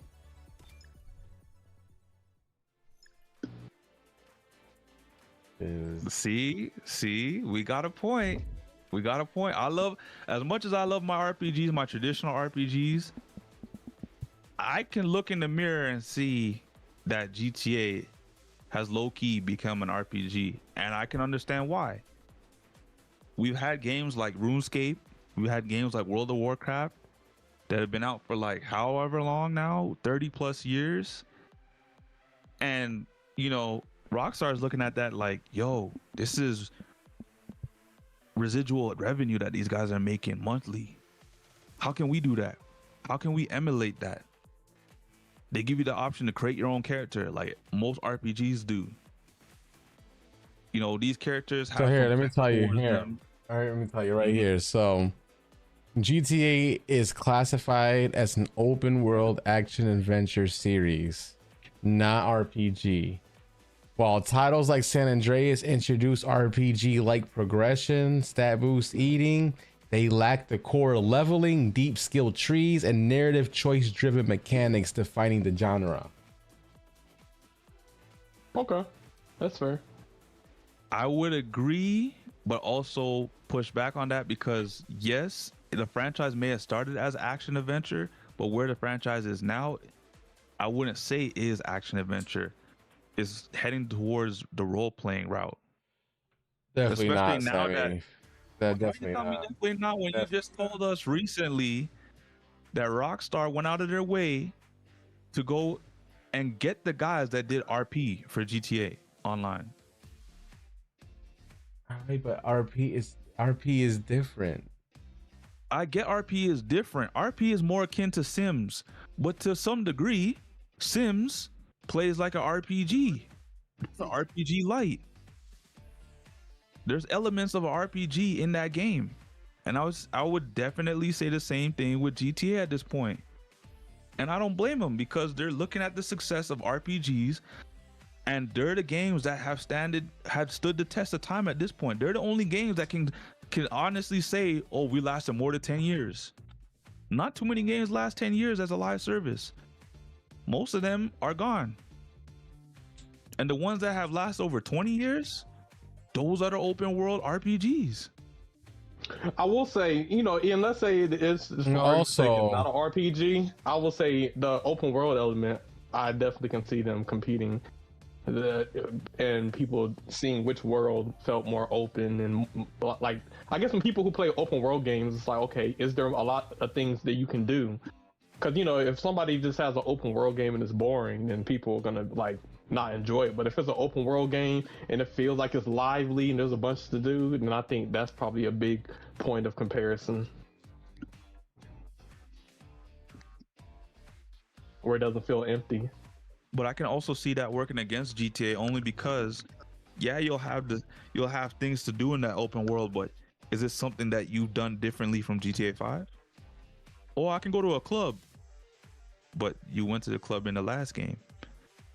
Oh, it's the thing about that. Yeah, there was a club in the last game, but if going to the club in the new GTA looks more realistic, it's more lively, the AI is smarter, so it's like they talking to you like a real person, and the physics and like if I think about GTA, if they can just make it more lifelike than the last one, it'll be a W. And I'm sure they'll make it more detailed than like going to the strip club in the, you know, GTA 5. I think GTA 6 strip club is probably gonna be super detailed. I think, yeah, the new physics, the hardware is definitely gonna make that a better experience. So that's why it will be better. I don't think it'll play against it. I think if anything, all of the new tech and software and hardware and will make basically living in the GTA 6 world way more of a better experience. I don't know. I think GTA 6 when it comes out, it better be game of the generation or it's cooked, bro. No one's ever gonna have faith in Rockstar like that anymore. I mean, I don't know. I don't consider GTA an RPG. I don't think I'll ever would consider RPG because when you think RPG, you don't think GTA. Ain't nobody in here or anywhere else that when you say, give me some RPG games, they're going to name you fucking Grand Theft Auto. They're not. They're going to name you games like Mass Effect, Fallout, Witcher, Final Fantasy, you know, Dragon Age. They're gonna name those games Skyrim because those are the games that are RPG. I get that, and I would agree with you as well. But I can't discredit Rockstar from trying to make GTA Online like an RPG. Yeah, I mean they can make it and give it elements, but it still won't be considered an RPG. But that's my point. I never said it was like a full-blown RPG, but I'm saying it's taking elements from RPGs and it's somewhat become an RPG light. I think the RPG comparison was Crimson Desert, because Crimson Desert is definitely an RPG. Oh, 100%, 100%. It'll be competing against Crimson Desert for Game of the Year. But you know, I thought GTA had some RPG elements, but if it's not RPG, that's fine. But I do think I would say more RPG light, and that's more for the online than the single player.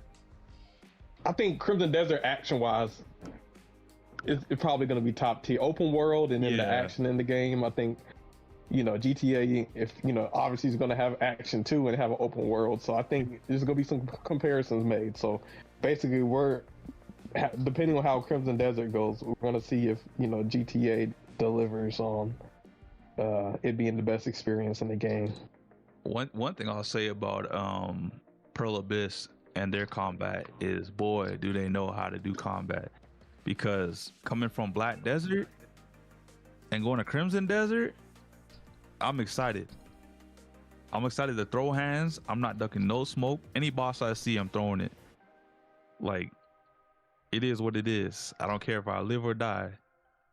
Because see, this is the difference. Good.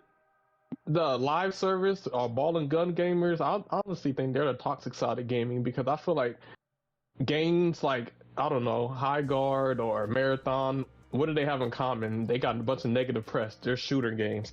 I think a lot of those ball and gun shooter gamers, they want games to fail, but like I think people who play solo single player games like Grand Theft Auto, Crimson Desert, or whatever else, I don't think we want our games to fail. We get excited for our games because we know we're going to get a good experience. Yeah. For whatever reason, for live service or shooter games, it's almost like that community just wants their games to fail. So I think that might be a huge difference. I think that could attribute to that. I think one, they have like their own like kind of team that they're rooting for because they play that game. Like, oh, if I play Overwatch, I don't want Marvel Rivals to be good. Like, it's gotta fail.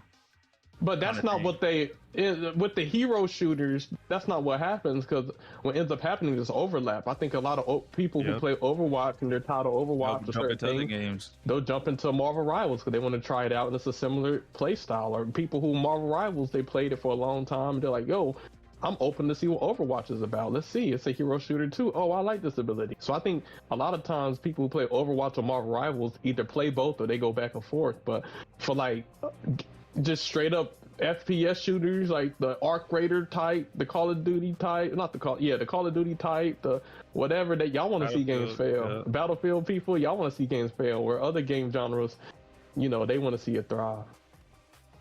But overall, I think Crimson Desert, I don't think people are skeptical. I think people don't want to see it fail. I think people have been told Crimson Desert's so good that they don't believe it.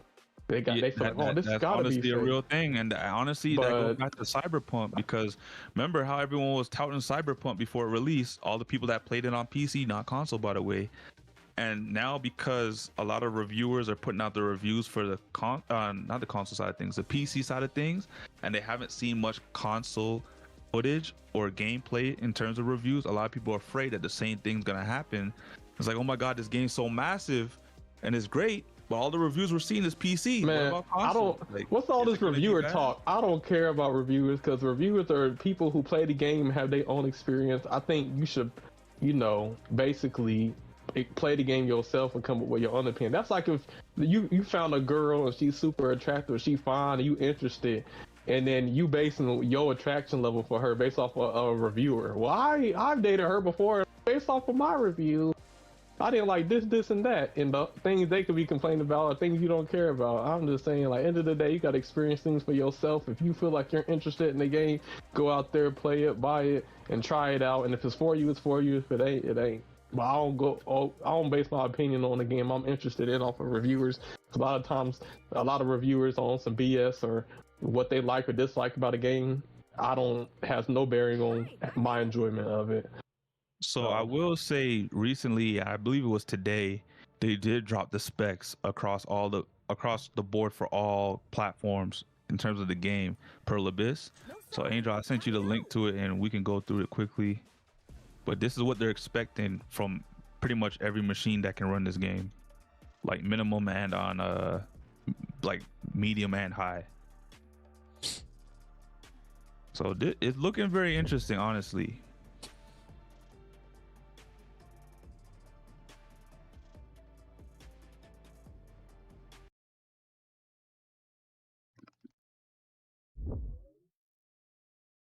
PC specs. If you want to play this game at ultra 4K 60 FPS, you're gonna need at least a 5070 Ti and the AMD Ryzen 7 7700X or Intel i5 13600K. Wow. 16 gigs of RAM, which I have 64 gigs. I'll be able to play this at 4K Ultra. Hey. So we seeing you day one, Angel? Because I'm gonna be day one. I don't know. I see, like, I know it's a single player game, so it's different than Black Desert, but I never fucked with Black Desert. Man, you don't know. This ain't Black Desert. Yeah. I never played Black Desert, so I'm gonna keep an open mind. From what I've seen, it looks like a fun game. I don't care what they made in the past, as long as this game is on point and they trying something new and good. Let me just tell you one thing that Probus said: no microtransactions. Yeah, it's a solo player. I mean, it's a single player game. I get that, but the one thing that played Black Desert was to pay to win. Because it's the MMO. I get all that, but I think that was the one thing that held that game back. And if you got rid of that and it's just a single player game, then you could just go out there and have fun. So you're saying this is their experiment to see if the series is better as a single player than a freaking cash grab? I don't know. I don't know what they're gauging this on, but I just know that if I don't gotta worry about upgrading shit because I gotta spend $10-$20, I'm game. Well, that's the PC spec. These are the console spec. Yep. So we got the PS5, PS5 Pro, Xbox Series S, Series X. And I thought this was very interesting as well. Yeah, it seems like PS5 Pro can play this at a native 4K at 30 frames. And the Series X is going to be upscaled 4K at 30 frames. That's because ray tracing is high.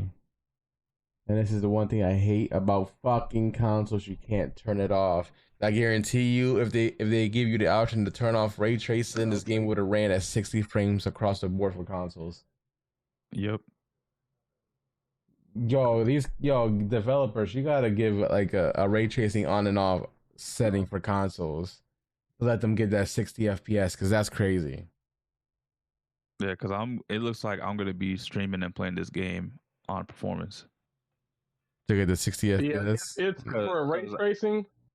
Yeah, it's 30, and it sucks because you really want those next gen graphics stuff, but you have to choose between frame rate. I've been playing without. I've been playing on 30 FPS, and the way I look at it is like it's like a Pixar movie, because we look at animation. Our movies are usually in like 27, 30 frames, and so that's kind of how I look at the game, like it's a movie, and it kind of looks like a movie too with 30 frames. That's the way it's all right. Like for me, like if I'm streaming this game, it's most likely going to be on performance. But if I'm not streaming this game and I'm playing it, I'm gonna switch it to quality just to see how it looks. Yeah, I'm playing a quality. I'm gonna get my movie. I'm gonna get my it's gonna be for a movie like me. Like the fact that PC can get this on 60 frames at the best settings is, yeah.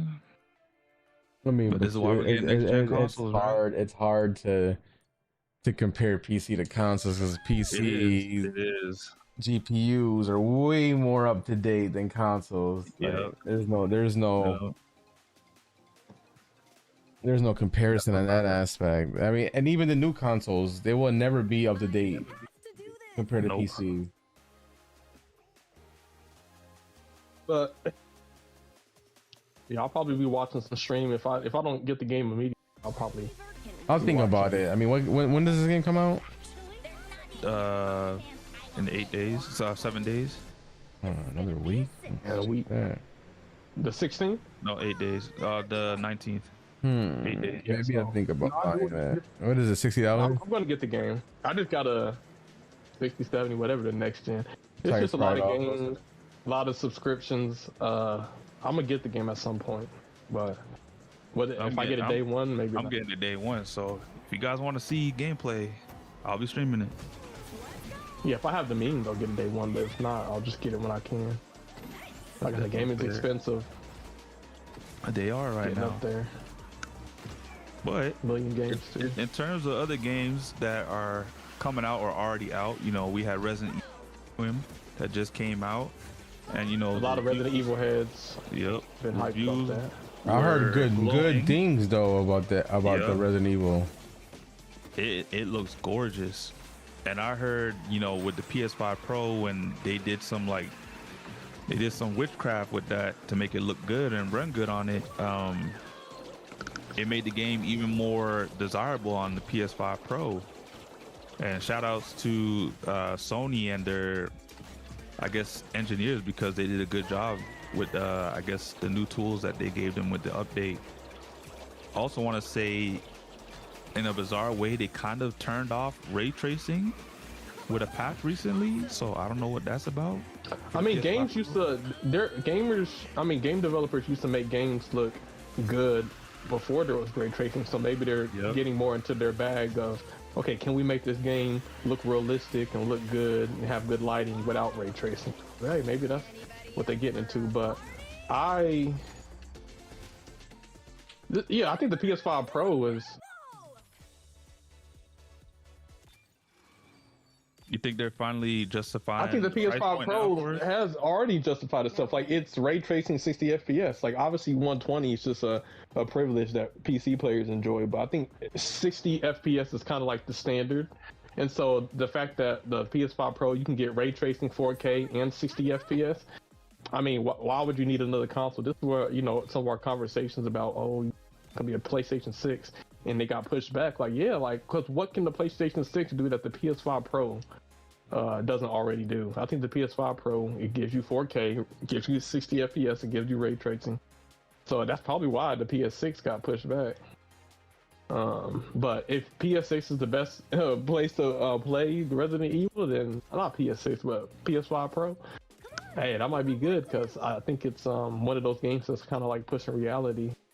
So you kind of want the highest graphics possible. Like, you're blasting a zombie in the head, I'm sure you want to see all of the different particles. But no, I'm gonna get the game at some point. Definitely seems like I've played a couple Resident Evil games, but not really like the story, like through and through. Like, my girlfriend, she's a big Resident Evil fan, so I've really been just buying the games and trying to keep up to date with the franchise so she can play them all whenever she feels like it. So yeah, my friend kind of put me on Resident Evil. Yeah, my brother and his girl recently did a binge of all the Resident Evils, and they got the latest one. Like, they literally binged it all the way until the new one came out, and they got the new one. They said they had a blast doing the whole Resident Evil series. And the new one is really good, so. You saying I need to do that too, Angel? Sure, I mean, you might as well. I'm about to do that for Halloween. Dang, Halloween is crazy. I mean, I know it's a good game, but like I said, I know Resident Evil's been around, but I've been gaming and Resident Evil's been around. I've been sleeping on the franchise. Not saying I'm still sleeping on it, but been popular for a while. Yeah, I'm not saying I'm still sleeping on the franchise. It's just like there's a lot of other games I want to play right now. And right now, we kind of have to pick and choose which games we want to play lately, because every game is costing $100. You know, not wrong. So I definitely didn't get the game day one, but I'll get it eventually. Maybe on a big sale.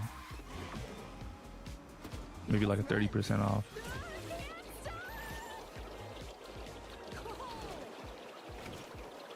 Well, what do you guys take of the review so far? Are you guys excited to try and get your hands on this game at some point?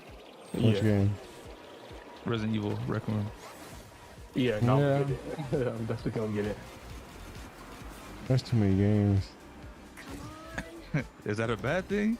It's not, but it's just too many games, man. You got Resident Evil, but then you got fucking Crimson Desert, so it's like, fine, which one do I choose? Yeah, that's true. That's true. Ain't no wrong answers on this test. You know when they give you a test and it's like, you can select as many answers as you want for that question? It's like one of those. No stalling. Time to go. But with this one, the trick behind it is any answer you select is the correct answer. Crazy. But apart from Crimson Desert getting its previews and Requiem getting its reviews, you know, we have Screamer getting some more previews now that, you know, the game's gonna release in, I want to say another, what, the 26th is when the game releases, so another 2 weeks, and it's honestly looking real good. And honestly, this is looking like a sweat fest. So a lot of people, including myself, in terms of kart racers or just races in general, always wanted a racer that was going to be competitive, wanted one that was going to be like the end all be all in terms of racers, and we all thought that was going to be Sonic, and Sonic is still trying. Hats off to them at Sega, but Screamer looks like it's built up to be that game from jump. I don't know. Like if you're a cat, Yeah, that's, yeah, no, Sammy, you be overhyping shit, bro. Nah. I ain't overhyping this, man. I ain't overhyping this. I'm telling you, man. You guys are sleeping on this game. Don't sleep on this game. I ain't sleep. I'm woke. Yeah, I'm aware. I play a lot of racing games, and you know, I think it's good for what it's doing. But is it going to be the racing game? No. Yeah. I never said it's gonna be the race in the game, but in terms of like a racer itch that you might have, in terms about like having a sweat fest on a racing game, I think this is the Sonic game. Racing CrossWorlds, you can have a sweat fest there. Some people can't handle the sweat fest. I think if I want to get sweaty, there's a lot of racing games I can play. I think Sonic's probably the most sweaty so far. But I mean, there's Speedstorm competitive. There's Mario Kart. Yeah, I mean, you can get, if you get your NPR high enough in Mario Kart, it gets sweaty there. But I was Screamer. I'm open-minded to it. Screamer. You know, I think I did see some good reviews. I think it's like like Need for Speed meets like Forza type of that genre. So maybe for kart racers. I think if you want to Speed meets anime. If that makes sense. Yeah. So a lot of people are comparing this to Blur as well. I don't know if you guys ever played Blur. Yeah, so I think for that genre, I think it'll be a good game to pick up. So the part in particular that I want you to skip ahead to, Angel, on this video is Oh, you want me to watch? Give me a second. 958. That's when he really starts really picking up on the mechanics and he's doing things. Because the first half of the video, like, he's just trying to find his bearings. Like the mechanics are just something different. Cause I know Apple's gonna get on this game too, and I'm definitely another racing game. It do look good though. You know, I think there's, you know, when the racing, there's definitely separate. There's kart racers, there's sim racers, and then this is kind of like a mix of the two. A mix of both, yeah. So, now do they have a cam? Like, do they have a? So it don't look like they do. I'm not too sure. But who's to say they don't add that later on in the game? But the cars themselves look good, and the world itself looks good. The world that they built here looks immersive, like with all the stuff they added. And I want you guys to notice something, like the 1, 2, 3, 4 that you can see there on the screen. Like, that's all different teams. I don't know if Angel can get the footage up just now. I know he said you gotta wait, but divisions. That's what I was saying. Nah. If it's not free to play, there ain't gonna be no. Like I said, in order for you to get the numbers, the game gotta be. But